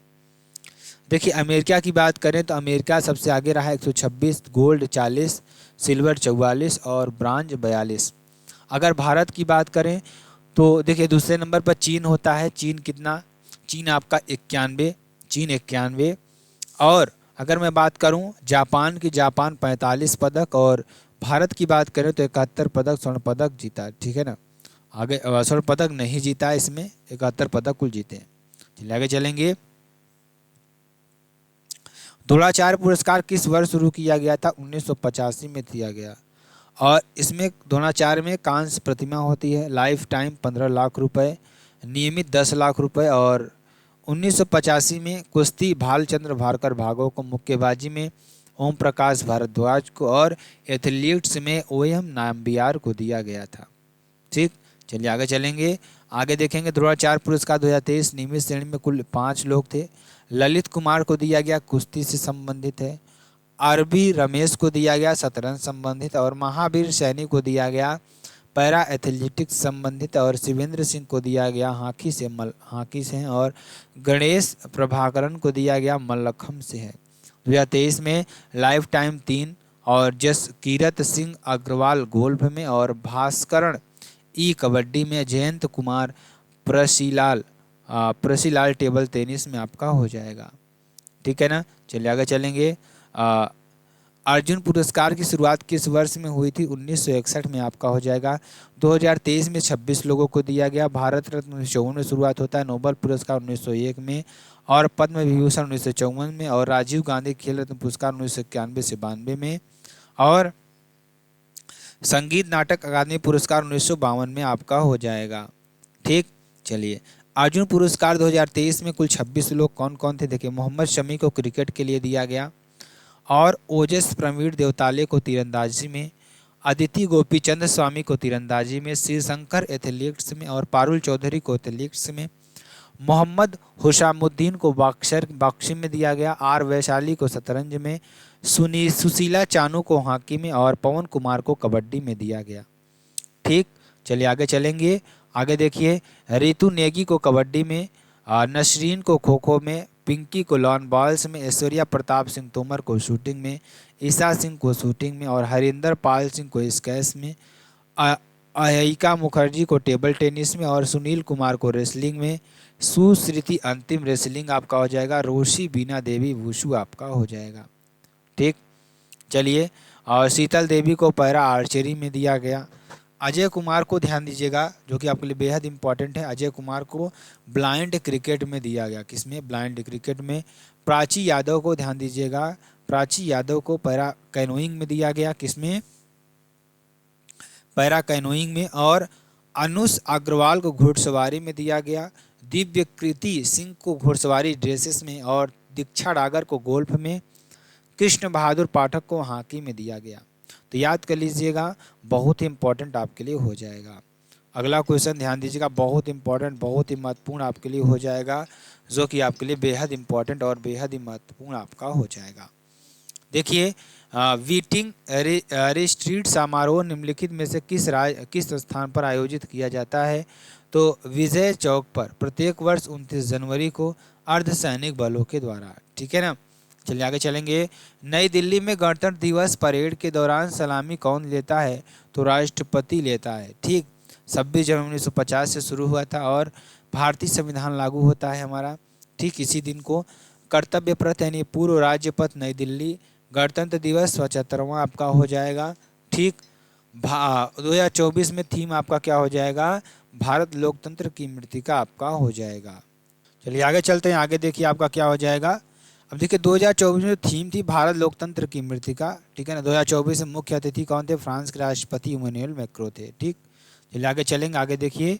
भारत सरकार के पर्यटन मंत्रालय द्वारा 2014 और 15 में शुरू की गई स्वदेश दर्शन योजना यानी STS को 2023 में स्वदेश दर्शन 2.0 SD 2.0 के रूप में पेश किया गया है। ठीक, ये आप कर लीजिएगा। चलिए आगे चलेंगे। भारत सरकार की दीनदयाल उपाध्याय ग्रामीण कौशल योजना यानी DDU GKY योजना के अंतर्गत जनसंख्या का कौन सा आयु वर्ग शामिल है? तो 15 से 35 वर्ष आपका हो जाएगा। 55 मिलियन ग्रामीण युवाओं को प्रशिक्षित करना है इसमें। और इसकी शुरुआत कब होती है? 2014 में। और घोषणा कब होती है? ग्रामीण विकास मंत्रालय के द्वारा। और एक प्लेसमेंट आधारित है सरकारी योजना। ध्यान की बात करें ग्रामीण विकास क्षेत्रों में। ठीक है ना। आगे चलेंगे, आगे देखिए। कैलाश मंदिर यलोरा की गुफाओं के अंदर स्थित है। इसमें आपका बौद्ध, जैन, हिंदू तीनों आपके मिलेंगे। ये महाराष्ट्र में है और मंदिर इसका निर्माण राष्ट्रकूट शासकों ने करवाया। अगर मैं कैलाश मंदिर की बात करता हूँ, तो द्रविड़ शैली में बनती है और निर्माण इसका कौन कराता है? राष्ट्रकूट शासक कृष्ण प्रथम ने।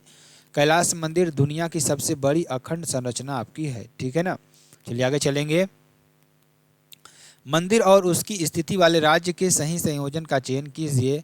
तो कामाख्या मंदिर असम आपका हो जाएगा, बद्रीनाथ उत्तराखंड में, स्वर्ण मंदिर पंजाब में और मीनाक्षी मंदिर तमिलनाडु में आपका हो जाएगा। आगे चलिए। औपनिवेशिक शासन की स्थापना निम्न में से सबसे पहले कहाँ हुई थी? तो बंगाल में हुई थी। 1764 में बक्सर का युद्ध होता है भारत में। ब्रिटिश शासन की स्थापना होती है, इसकी नींव कब रखी जाती है? 1757 में प्लासी का युद्ध होता है। ठीक, अगला क्वेश्चन। भारत के लिए समुद्री मार्ग की खोज किसने की थी? तो वास्को डिगामा ने की थी। 3 बार भारत आता है, 1502 में, 1524 कोच्चि में मृत्यु होती है इसकी। ठीक है ना। चलिए आगे चलेंगे, आगे देखेंगे। 1787 में केप ऑफ गुड होप बर्सिंगुल डियाजा पुर्तगाली था। 1717 में आता है ऑस्ट्रेलिया, कैप्टन जेम्स कुक आता है ऑस्ट्रेलिया से ब्रिटेन में। 1492 में कोलंबस आता है स्पेन से। ठीक है ना। और 1642 न्यूलैंड तस्मान हाईलैंड आपका ये हो जाएगा। आगे चलेंगे, आगे देखिए, आगे देखिए। पुर्तगालियों द्वारा गोवा पर कब्जा कब किया गया था? तो 1510 AD में किया गया था। और आज़ाद ये कब होता है? 1761 में ऑपरेशन विजय के द्वारा। 56 अमेंडमेंट 1987 में 25वां राज्य बनता है। गोवा छीना बीजापुर शासक यूसुफ आदिल शाह ने। ठीक है ना। आगे चलते हैं, आगे देखिए। बहुत सारी चीज़ों को हम लोग नहीं डिस्कस करेंगे, जो मेन प्रश्न आपका है वो हम डिस्कस करने वाले हैं। ईस्ट इंडिया कंपनी की स्थापना के समय भारत का शासक कौन था? तो अकबर था। 1556 से लेकर 1605 में मुगल शासक था। ईस्ट इंडिया कंपनी की स्थापना शुरुआत होती है 1599 में। 31 दिसंबर 1600 ईस्वी में महारानी एलिजाबेथ प्रथम के द्वारा 15 वर्षों में व्यापार पूर्वी देशों में व्यापार करने आई। जहांगीर 1605 से 1627 आपका हो जाएगा।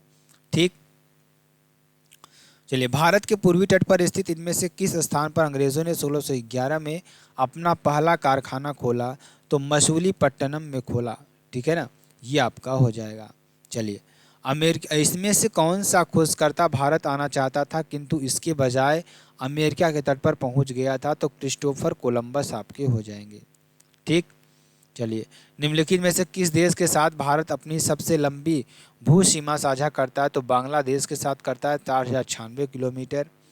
अगर देखिए ट्रिक की बात करें, बचपन में एमबीए किया तो पहले बांग्लादेश, उसके बाद चीन आपका हो जाएगा, उसके बाद पाकिस्तान, उसके बाद नेपाल, उसके बाद म्यांमार आपका हो जाएगा, उसके बाद भूटान आपका हो जाएगा, उसके बाद अफगानिस्तान 106 किलोमीटर सबसे छोटी सीमा साझा करता है। ठीक, चलिए आगे चलेंगे। भारत की मानक याम्योत्तर इसमें से किस स्थान से होकर गुजरती है? तो मिर्ज़ापुर से होकर गुजरती है। प्रयागराज के नैनी शहर और मिर्ज़ापुर 82 डिग्री 30 मिनट 5 राज्यों यूपी, मध्य प्रदेश, छत्तीसगढ़, उड़ीसा और आंध्र प्रदेश से गुजरती है। ठीक, चलिए भारत दक्षिण एशिया का तीसरा सबसे बड़ा देश है जो पृथ्वी के भू क्षेत्रफल के 2.3% भाग में फैला है। ठीक, चलिए आगे चलेंगे जो कि आपके लिए बेहद इंपॉर्टेंट प्रश्न ये भी है। कर्क रेखा भारत के इनमें से किस राज्य से होकर नहीं गुजरती है? तो आपका क्या हो जाएगा? उड़ीसा, आपके उड़ीसा से नहीं गुजरती है। ट्रिक इसका क्या है? मित्र पर गमछा झार। क्या? मित्र पर गमछा झार, ठीक है ना, इन राज्यों से होकर गुजरती है। चलिए आगे चलेंगे, आगे देखिए आपका क्वेश्चन क्या है, प्रश्न आपका क्या हो जाएगा, ध्यान दीजिएगा जो कि आपके लिए बेहद इंपॉर्टेंट और बेहद ही महत्वपूर्ण। निम्नलिखित में से भारत के प्राकृतिक बंदरगाह का चयन कीजिए। तो ये आपका मुंबई बंदरगाह आपका हो जाएगा। भारत का सबसे बड़ा प्राकृतिक बंदरगाह है ये। चेन्नई, मद्रास, यत्र आर्द्र और कृत्रिम बंदरगाह सभी मौसम में। दीनदयाल कांडला माल दुलाई भारत का सबसे बड़ा है। कोलकाता श्याम प्रसाद मुखर्जी भारत का सबसे पुराना आपका हो जाएगा। ठीक, निम्नलिखित में से कौन सा राष्ट्रीय जलमार्ग तमिलनाडु में स्थित है? तो राष्ट्रीय जलमार्ग 99 आपका हो जाएगा। ठीक, चलिए आगे चलेंगे। राष्ट्रीय जलमार्ग नेशनल वाटरवे जो आपका 991 NW, एक गंगा, भागीरथी, हुगली भारत की सबसे बड़ी लंबा जलमार्ग प्रयागराज से हल्दिया उत्तर प्रदेश, बिहार, झारखंड और पश्चिम बंगाल में है। और NW2 की बात करेंगे, ब्रह्मपुत्र नदी से शुरू होता है, असम। और नेशनल हाईवे 3 की बात करें, पश्चिमी तट नहर और चंपकारा और उद्योग मंडल नहर से। केरल की बात करेंगे, नेशनल हाईवे 98 की बात करेंगे, सतलज नदी पर पंजाब और हिमाचल प्रदेश के बीच है। नेशनल नेशनल जलमार्ग जो आपका 10 अम्बा नदी पर, अम्बा नदी से महाराष्ट्र। नेशनल जलमार्ग 93 की बात करेंगे, सिमसंग नदी और मेघालय। नेशनल जलमार्ग 83 राजपुरी क्रीक से महाराष्ट्र। नेशनल जलमार्ग 111 जुआरी नदी गोवा से। नेशनल जलमार्ग गुजरात और महाराष्ट्र। जलमार्ग पश्चिम बंगाल 73 नर्मदा नदी आपका 97 सुंदरबन आपका हो जाएगा। ठीक, अगला प्रश्न देखिए आपके लिए क्या हो जाएगा जो कि आपके लिए बेहद इंपॉर्टेंट है। भारत की जनगणना 2011 के अनुसार, जो भारत की जनगणना है 2011 के अनुसार, निम्नलिखित में से किस राज्यों में पुरुषों और महिलाओं की साक्षरता दर में अंतर सर्वाधिक था? तो राजस्थान आपका हो जाएगा। ठीक, चलिए आगे चलेंगे, आगे देखिए ध्यान दीजिएगा, बहुत इंपॉर्टेंट आपके लिए हो जाएगा ये भी। 2011 की जनसंख्या घनत्व के घटक के संबंध में निम्नलिखित में से कौन सा एक राज्य असंगत है? तो अरुणाचल प्रदेश आपका हो जाएगा। 17 प्रति किलोमीटर स्क्वायर। यूटी दिल्ली 11,320 प्रति किलोमीटर स्क्वायर सबसे कम। यूटी लक्षद्वीप 2149 प्रति किलोमीटर स्क्वायर आपका हो जाएगा। निम्नलिखित में से किस पंचवर्षीय योजना में गरीबी उन्मूलन, गरीबी हटाओ और आत्मनिर्भरता को प्रमुख योजना उद्देश्यों के रूप में घोषित किया गया था? तो ध्यान दीजिएगा 5वीं पंचवर्षीय योजना को। ठीक है ना, चलिए आगे चलेंगे। द्वितीय पंचवर्षीय योजना के दौरान विदेशी सहयोग से कितने एकीकृत इस्पात संयंत्र स्थापित किए गए थे? तो 3 आपके हो जाएंगे। ध्यान, तेल औद्योगिकरण और सार्वजनिक क्षेत्र। भिलाई में सोवियत संघ छत्तीसगढ़, दुर्गापुर यूके में पश्चिम बंगाल, राउरकेला जर्मनी उड़ीसा, बोकारो सोवियत संघ झारखंड में आपका हो जाएगा। चलिए, स्वतंत्रता की पूर्व संध्या पर भारतीय अर्थव्यवस्था अल्प विकसित और रुद्ध अर्थव्यवस्था थी। वर्तमान में विकासशील अर्थव्यवस्था है। जनसंख्या 85% लगभग अप्रत्यक्ष कृषि पर निर्भर आपका हो जाएगा। ठीक, चलिए आगे चलेंगे। निम्न में से कौन सा रोजगार के तृतीय क्षेत्र का उदाहरण है? तो आपका क्या हो जाएगा? शिक्षण यानी एजुकेशन, बीमा, बैंकिंग, होटल ETC आपके हो जाएंगे। ठीक है ना, चलिए आगे चलेंगे। निम्न में से कौन सी खुली अर्थव्यवस्था की विशेषता नहीं है? तो इसमें क्या हो जाएगा? कौन सी नहीं है? तो बड़े पैमाने वाले उद्योगों पर प्रतिबंध ये नहीं है। ठीक है ना, चलिए आगे चलेंगे। आगे देखेंगे जो कि आपके लिए बेहद इंपॉर्टेंट प्रश्न है। एक निर्वाचित संविधान सभा द्वारा सर्वप्रथम भारत के संविधान का निर्माण करने का प्रस्ताव किया गया था क्रिप्स मिशन के द्वारा। किसके द्वारा? क्रिप्स मिशन के द्वारा किया गया था। ठीक, चलिए आगे चलेंगे। आगे देखेंगे प्रश्न क्या है, संविधान सभा में सदस्यों का चुनाव कैसे हुआ था? ठीक है ना, तो कैसे हुआ था? प्रांतीय विधान सभाओं द्वारा हुआ था। ठीक है ना, चलिए आगे चलेंगे। अगला प्रश्न देखिए, भारतीय संविधान सभा की स्थापना की गई थी 9 दिसंबर 1946 को की गई थी। ठीक है ना, चलिए आगे चलेंगे। संविधान सभा के चुने हुए अस्थायी अध्यक्ष कौन थे? तो डॉक्टर राजेंद्र प्रसाद थे। ठीक है ना, थर्ड आपके 13 दिसंबर 1946 को, सेकंड आपका कौन होता है? 11 दिसंबर 1986 को। इसमें उद्देश्य प्रस्ताव होता है पंडित जवाहरलाल नेहरू, तो इसमें उपाध्यक्ष एस.सी. मुखर्जी होते हैं। और ठीक है, चलिए आगे चलेंगे। आगे देखिए अगला प्रश्न क्या है, भारतीय संविधान सभा की प्रारूप समिति का अध्यक्ष कौन था? तो डॉक्टर भीमराव अंबेडकर थे। कौन थे? डॉक्टर भीमराव अंबेडकर। इसका गठन कब होता है? 29 अगस्त 1947 को होता है। 6 अन्य सदस्य के.एम. मुंशी, मोहम्मद सादुल्लाह, ठीक, ये आपके हो जाएंगे, और अल्लादी कृष्णा स्वागियर अय्यर, गोपाल कृष्ण अयंगर, ठीक है ना, और बी.एल. मित्र और जे.पी. खेतान। ठीक है ना, चलिए आगे चलेंगे। आगे देखेंगे, एशिया पावर सूचकांक 2024 में भारत में कौन सा स्थान हासिल किया? तो तीसरा स्थान हासिल किया। पहला अमेरिका, और जारी कौन करता है? लोबी आपका करता है इंस्टीट्यूट ऑफ सिडनी। ठीक है ना, ये आपका सिडनी में है। ठीक, किस टीम ने पुरुष एशियाई हॉकी चैंपियंस ट्रॉफी 2024 का खिताब अपने नाम किया? तो किसने किया? भारत ने किया। किसने किया? भारत ने किया। ठीक है ना, ये आप लिख लीजिएगा। यानी किस टीम ने पुरुष एशियाई हॉकी चैंपियनशिप ट्रॉफी 2024 खिताब अपने नाम किया था? तो भारत ने किया। चीन को हराकर 5वीं बार आपका हो जाएगा। ठीक, राज्य खाद्य सुरक्षा सूचकांक 2024 में किस राज्य ने पहला स्थान हासिल किया था? तो केरल ने किया था। लगातार 2 बार आपका हो जाएगा।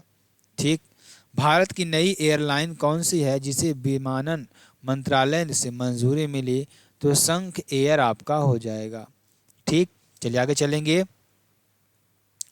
प्रधानमंत्री नरेंद्र मोदी ने किस देश के बोस्टन और लॉस एंजिल्स 2 नए वाणिज्य दूतावास खोलने की घोषणा की है? तो यूएसए आपका हो जाएगा 22 सितंबर। ठीक, राष्ट्रमंडल खेल 2026 का आयोजन कहाँ किया जाएगा? तो ग्लासगो में किया जाएगा। प्रत्येक 4 वर्ष पे होता है।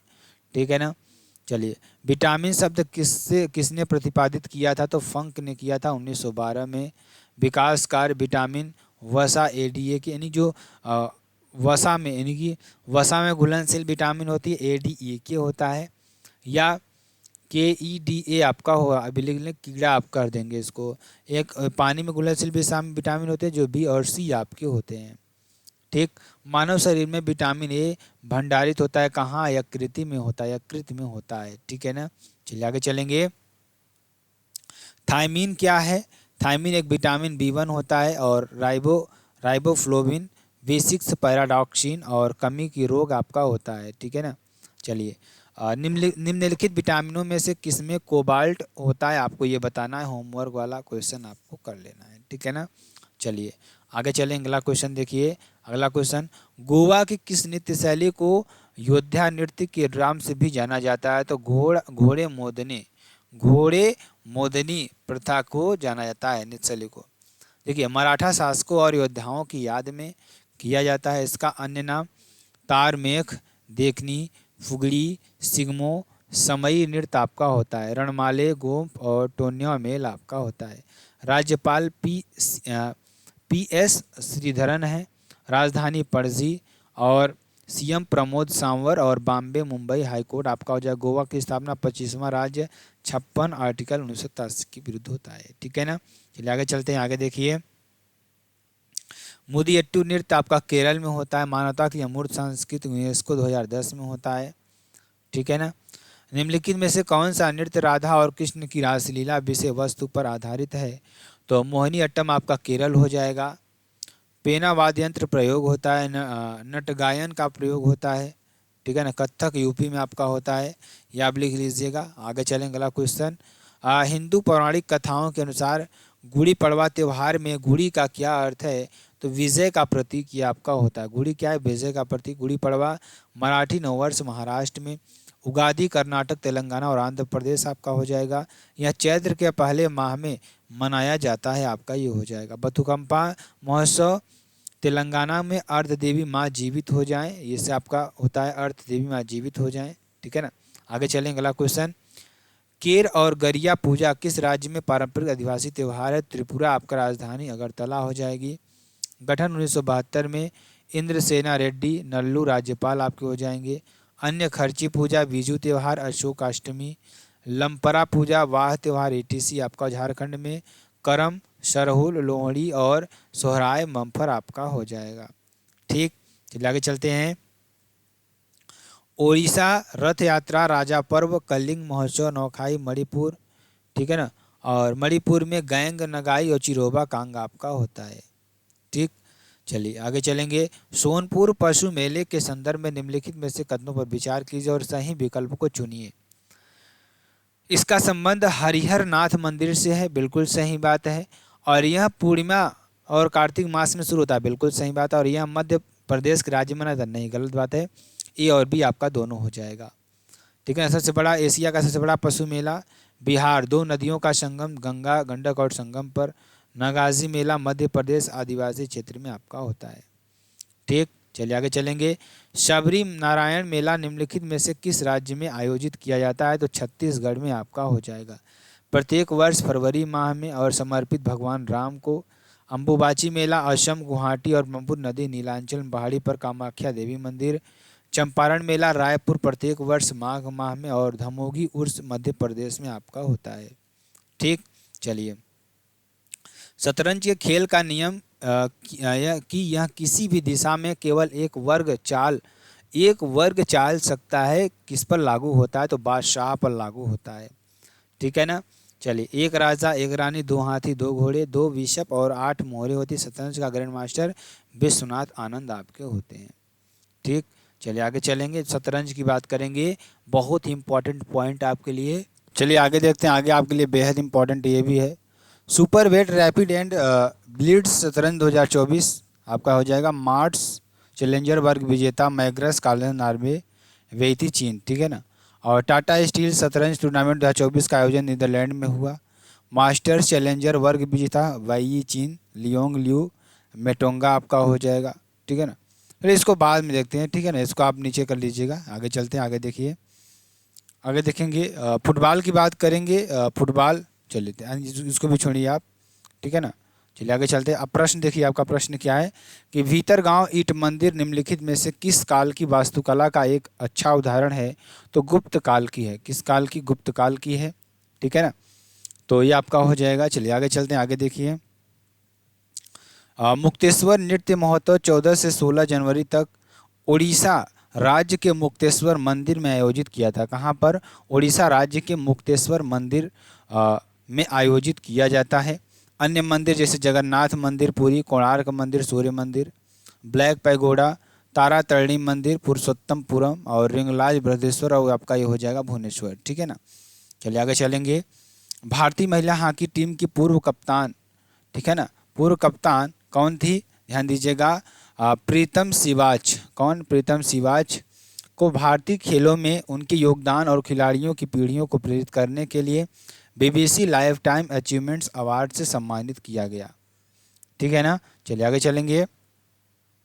लता मंगेशकर को वर्ष 2001 में भारत के सर्वोच्च नागरिक सम्मान भारत रत्न से सम्मानित किया गया।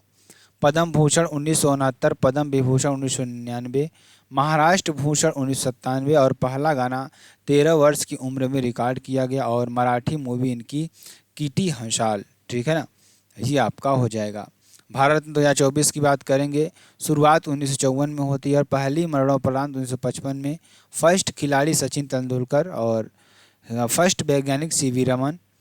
पहली बार मरणोपरांत लाल बहादुर शास्त्री। कर्पूरी ठाकुर मरणोपरांत आपका लाल कृष्ण आडवाणी, आत्मकथा माई कंट्री माई लाइफ।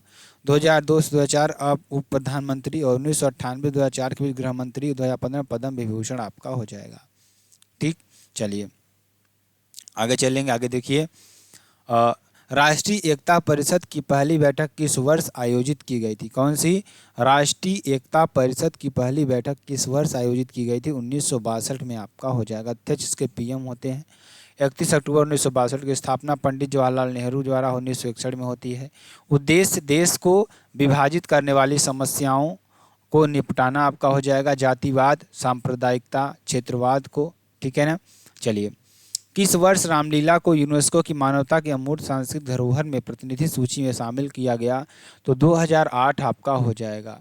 रम्माड़ को 2009 में, छऊ कालबेलिया मुदियट्टू 2010 में, लद्दाख का बौद्ध मानोत्सव 2012 में, संकीर्तन 2013, नवरोज याग 2016, कुंभ मेला 2017, दुर्गा पूजा 2021 आपका हो जाएगा।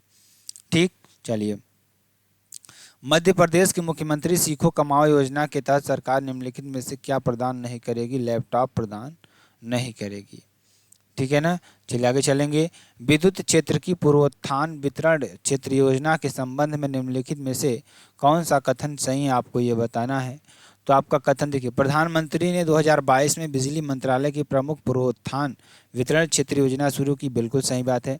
इस योजना का उद्देश्य वितरण कंपनियों की परिचालन दक्षताओं और वित्तीय स्थायित्व में सुधार करना, बिल्कुल सही बात है। वित्त वर्ष 2021-22 में वित्त वर्ष 2025-26 तक इस योजना का लक्ष्य डिस्कॉम्स को वित्तीय सहायता प्रदान, बिल्कुल ये तो सही है, लेकिन यहाँ पर देखिए 22 से 23 दिया है, यहाँ 27 से 28, यहाँ 25 से 26 आपका होना चाहिए, तो ये आपका गलत हो जाएगा। इस योजना के तहत पूरे देश में उपभोक्ताओं को 25 करोड़ स्मार्ट प्रीपेड मीटर उपलब्ध कराने का प्रस्ताव है, बिल्कुल सही बात है। आपका 1, 2 और 4 ऑप्शन सही हो जाएगा। ठीक, चलिए आगे चलते हैं। आगे देखिए आपका क्या हो जाएगा, ध्यान दीजिएगा। निम्नलिखित में से कौन सा भारत का पहला निगमीकृत बंदरगाह है? तो आपका एन्योर बंदरगाह आपका हो जाएगा। ठीक, चलिए आगे चलेंगे। ट्रांस साइबेरियन रेलवे सिस्टम प्रशांत महासागर के तट पर स्थित व्लादिवोस्तोक तक जाता है, प्रशांत महासागर आपका हो जाएगा। ठीक, चलिए आगे चलेंगे। भारत की योजना आयोग 2011-12 के अनुसार गरीबी रेखा के से नीचे की जनसंख्या के प्रतिशत के साथ निम्नलिखित राज्यों का मिलान करें। गुजरात 16.63%, हरियाणा 11.16%, हिमाचल प्रदेश 8.06%।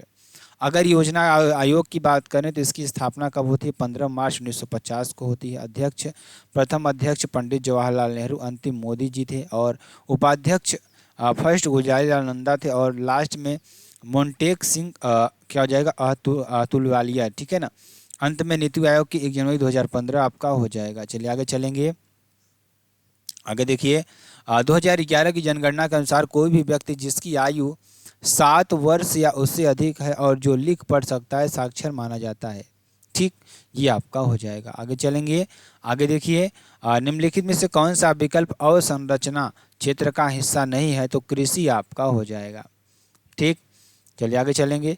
1990 से 91 के दौरान इस्पात के उत्पादन में सार्वजनिक क्षेत्र और निजी क्षेत्र की हिस्सेदारी क्रमशः कितना थी? 46% से 54% आपका हो जाएगा। ठीक, चलिए, निम्नलिखित में से कौन सा विनिर्माण गतिविधि का उदाहरण नहीं है? आपको ये बताना है। तो कौन सा नहीं है? ये आपका हो जाएगा डेट और इक्विटी फंडों को मिलाकर बनाए गए म्यूचुअल फंड, ये आपका नहीं है, ठीक है ना। चलिए आगे चलेंगे। आगे देखिए, इनमें से कौन सार्वजनिक वस्तुओं से संबंधित है? तो आपका इसके उपभोग में मुक्तखोरी की संभावना है। ठीक, चलिए, 9वीं और 10वीं पंचवर्षीय योजना के दौरान वास्तविक विकास दर क्रमशः 5.4% से 7.6% आपका हो जाएगा। ठीक, चलिए, निम्नलिखित में क्या पंचवर्षीय योजनाओं का लक्ष्य नहीं है? उच्च जनसंख्या वृद्धि, ठीक है ना। चलिए आगे चलेंगे।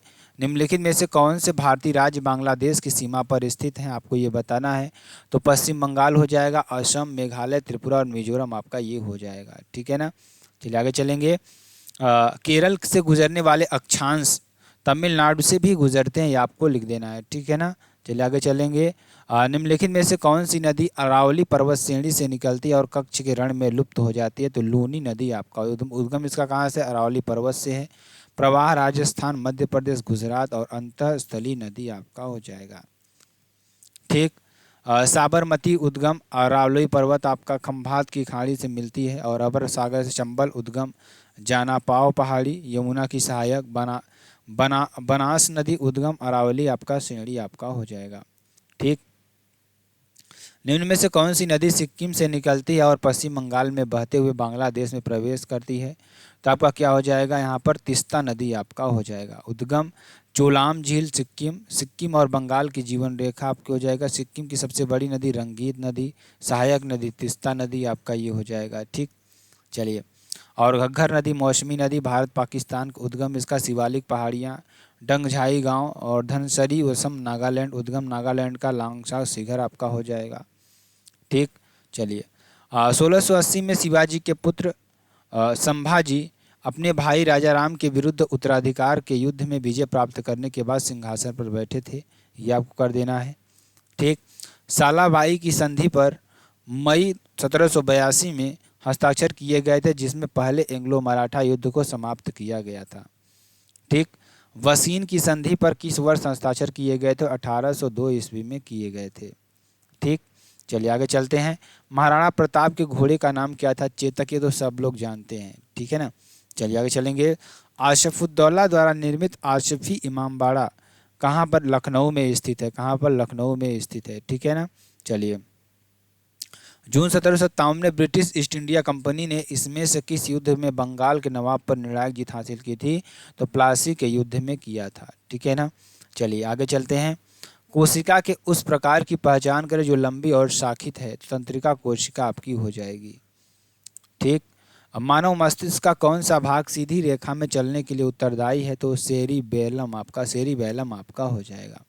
ठीक, दिए गए विकल्पों में से कौन सा विकल्प प्रतिध्वनि उत्पन्न करता है जब ध्वनि परिवर्तित होती है? आपका ये हो जाएगा। चलिए आगे चलेंगे। निम्नलिखित में से किस पदार्थ में ध्वनि की गति सबसे अधिक होती है?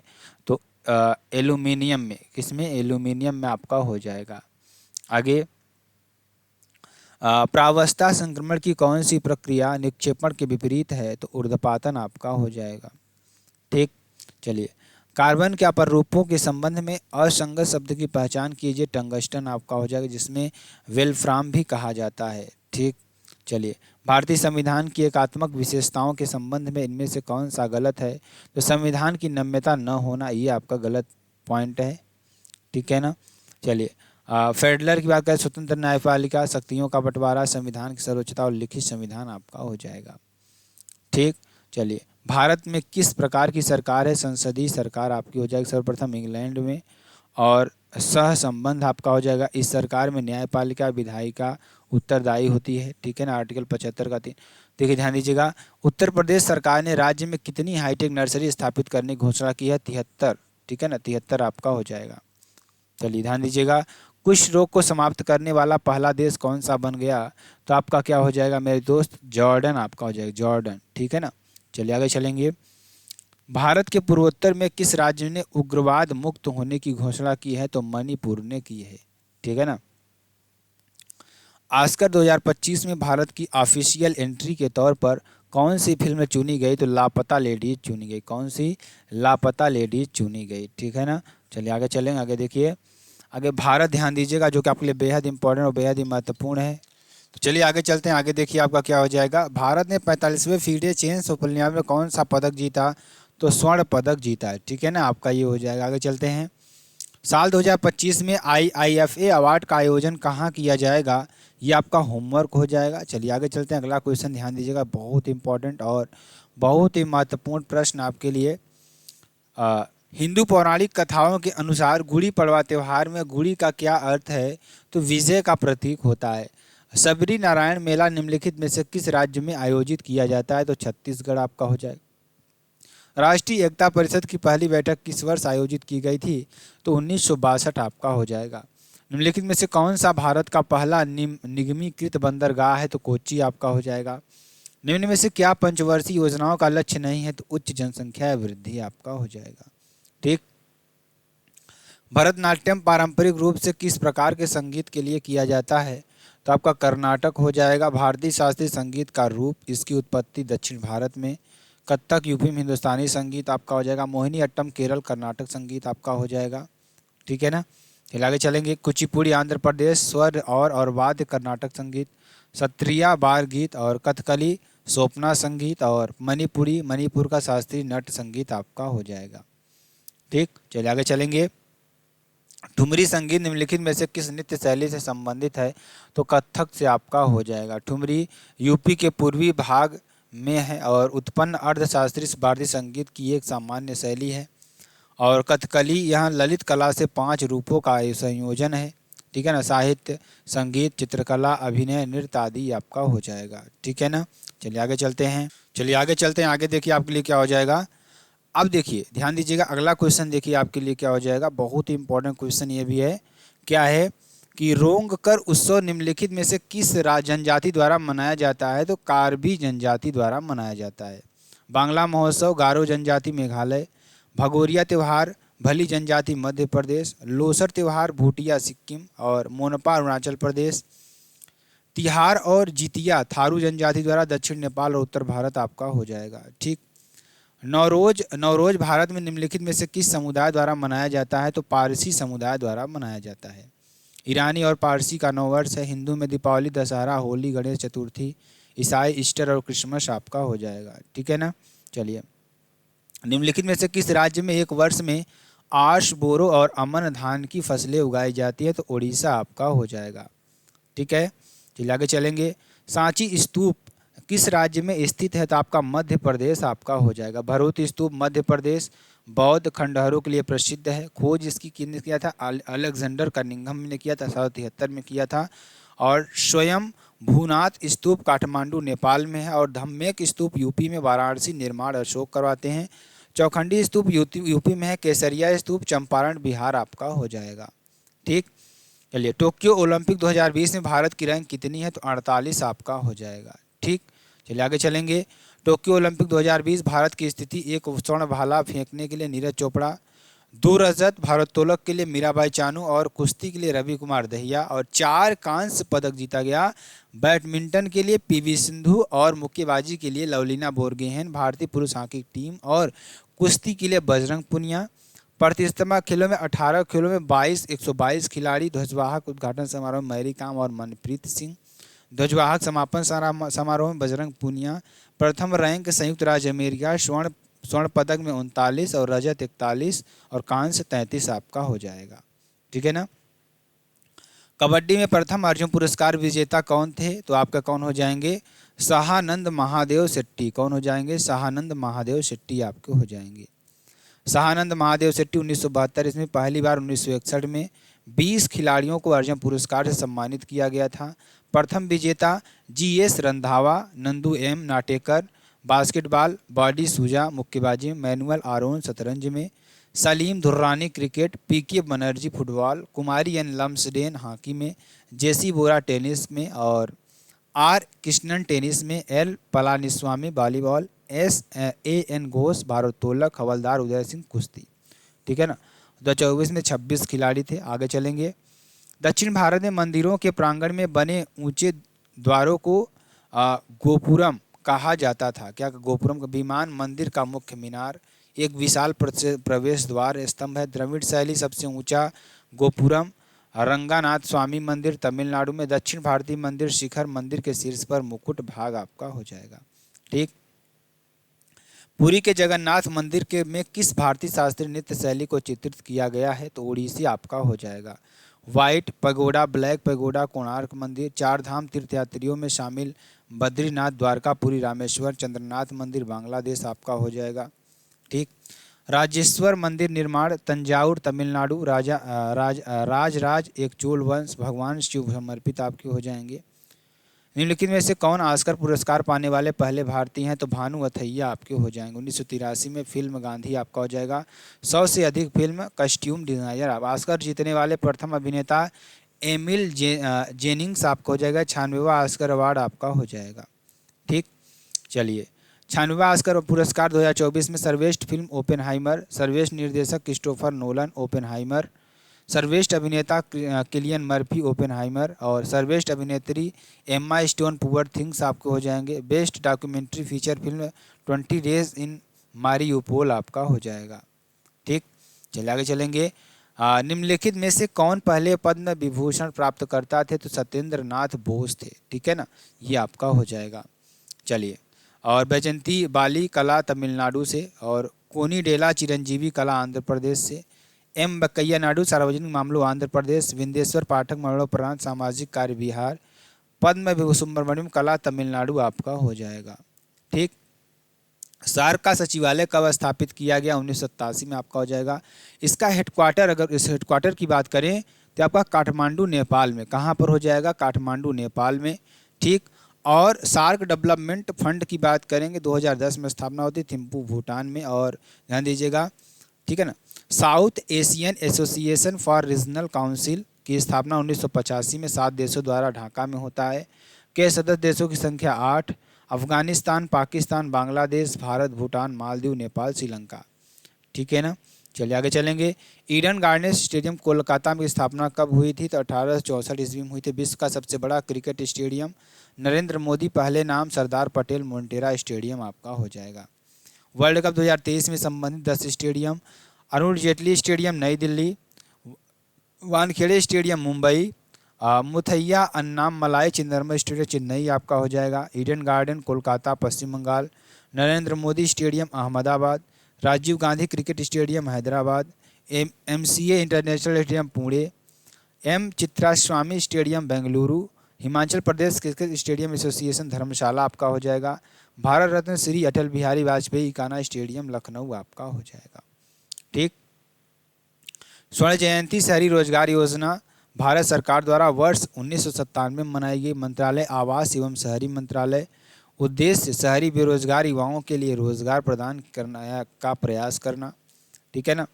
निम्नलिखित में से किस राज्य केंद्र शासित प्रदेश ने आत्म सुरक्षा की भावना पैदा करने और गांवों के आसपास के बुनियादी ढांचे की सुरक्षा सुनिश्चित करने के लिए ग्राम रक्षा गार्ड योजना की शुरुआत की? तो जम्मू और कश्मीर आपका हो जाएगा। ठीक।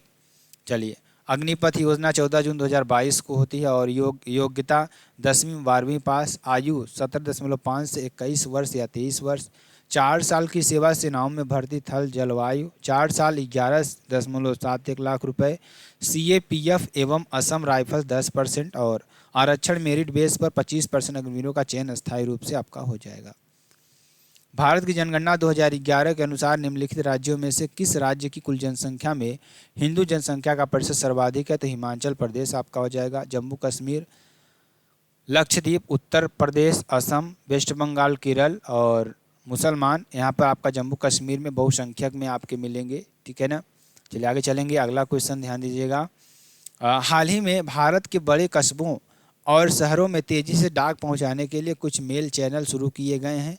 निम्नलिखित में से कौन इन मेल चैनलों का हिस्सा नहीं है? स्टेट चैनल आपका हो जाएगा। ठीक है ना।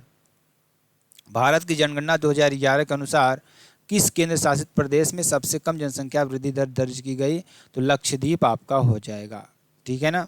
चलिए आगे चलेंगे। आगे देखिए, बांग्लादेश में प्रवेश करने के बाद ब्रह्मपुत्र नदी को निचले मार्ग में जमुना नदी के रूप में जाना जाता है। ठीक है ना। चलिए आगे चलेंगे, ध्यान दीजिएगा। आगे चलिए। यमुना गंगा नदी की सबसे बड़ी सहायक नदी है। उद्गम यमुनोत्री ग्लेशियर, गंगा में मिलन प्रयागराज। ठीक है ना, आपका ये हो जाएगा। निम्न में से कौन सी नदी पश्चिमी घाट से निकलने वाली 3 प्रमुख नदियों में से एक नहीं है? तो महानदी आपका हो जाएगा। उद्गम रायपुर छत्तीसगढ़ के समीप, धकतरी जिला सिहावा पहाड़ी। ठीक है ना। आगे चलेंगे। आगे देखिए जो कि आपके लिए बहुत इंपॉर्टेंट है। निम्न में से वह ध्यान दीजिएगा, बहुत इंपॉर्टेंट है।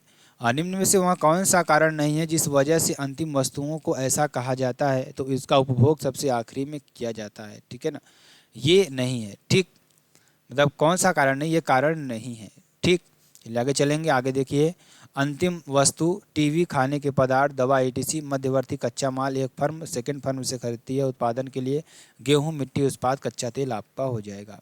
ठीक, चलिए आगे चलेंगे। इनमें से कौन सी टिकाऊ वस्तुओं के लिए एक विशेषता नहीं है? इनमें से बार बार प्रयोग किया जाता है, तो क्या हो जाएगा? बार बार खरीदी जा सकती है, ये बार बार खरीदी जा सकती हैं। ठीक, चलिए आगे चलेंगे। निम्न में से किसके द्वारा भारत में सूक्ष्म वित्त संस्थानों के लिए दिशा निर्देश जारी किया गया? तो भारतीय रिजर्व बैंक के द्वारा। ठीक है ना। चलिए आगे चलेंगे। भारत में वाणिज्यिक बैंकों द्वारा निम्नलिखित में से कौन सा कार्य किया जाता है? तो ऋण निर्माण का कार्य किया जाता है।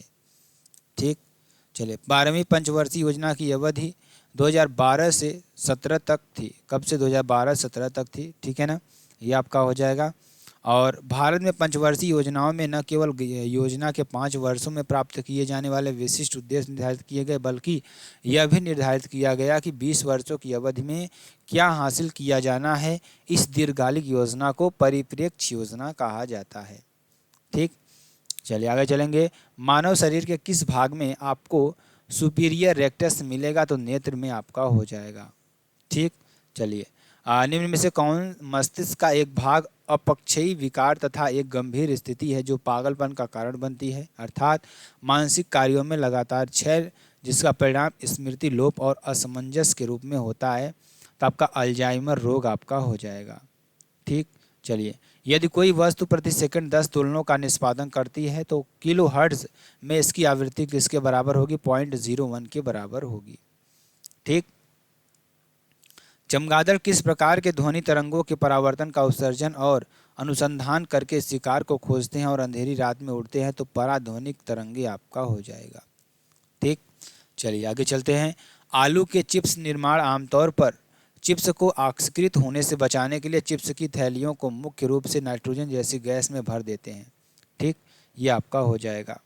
आगे चलेंगे। हीलियम गुब्बारे और 2 शीतल पेय, ब्यूटेन, लाइमर, टार्च, फियान, एसी ब्रिज आपका हो जाएगा। चलिए आगे चलेंगे। ग्रेनाइट के प्रमुख घटक क्या हैं? तो SiO2 और Al2O3 हैं। ग्रेनाइट आग्नेय चट्टान जो क्वार्ट्ज, फेल्डस्पार और अभ्रक से बनी है। क्वार्ट्ज सिलिकॉन ऑक्साइड और SiO2 आपका फेल्डस्पार एल्यूमिनियम ऑक्साइड आपका हो जाएगा।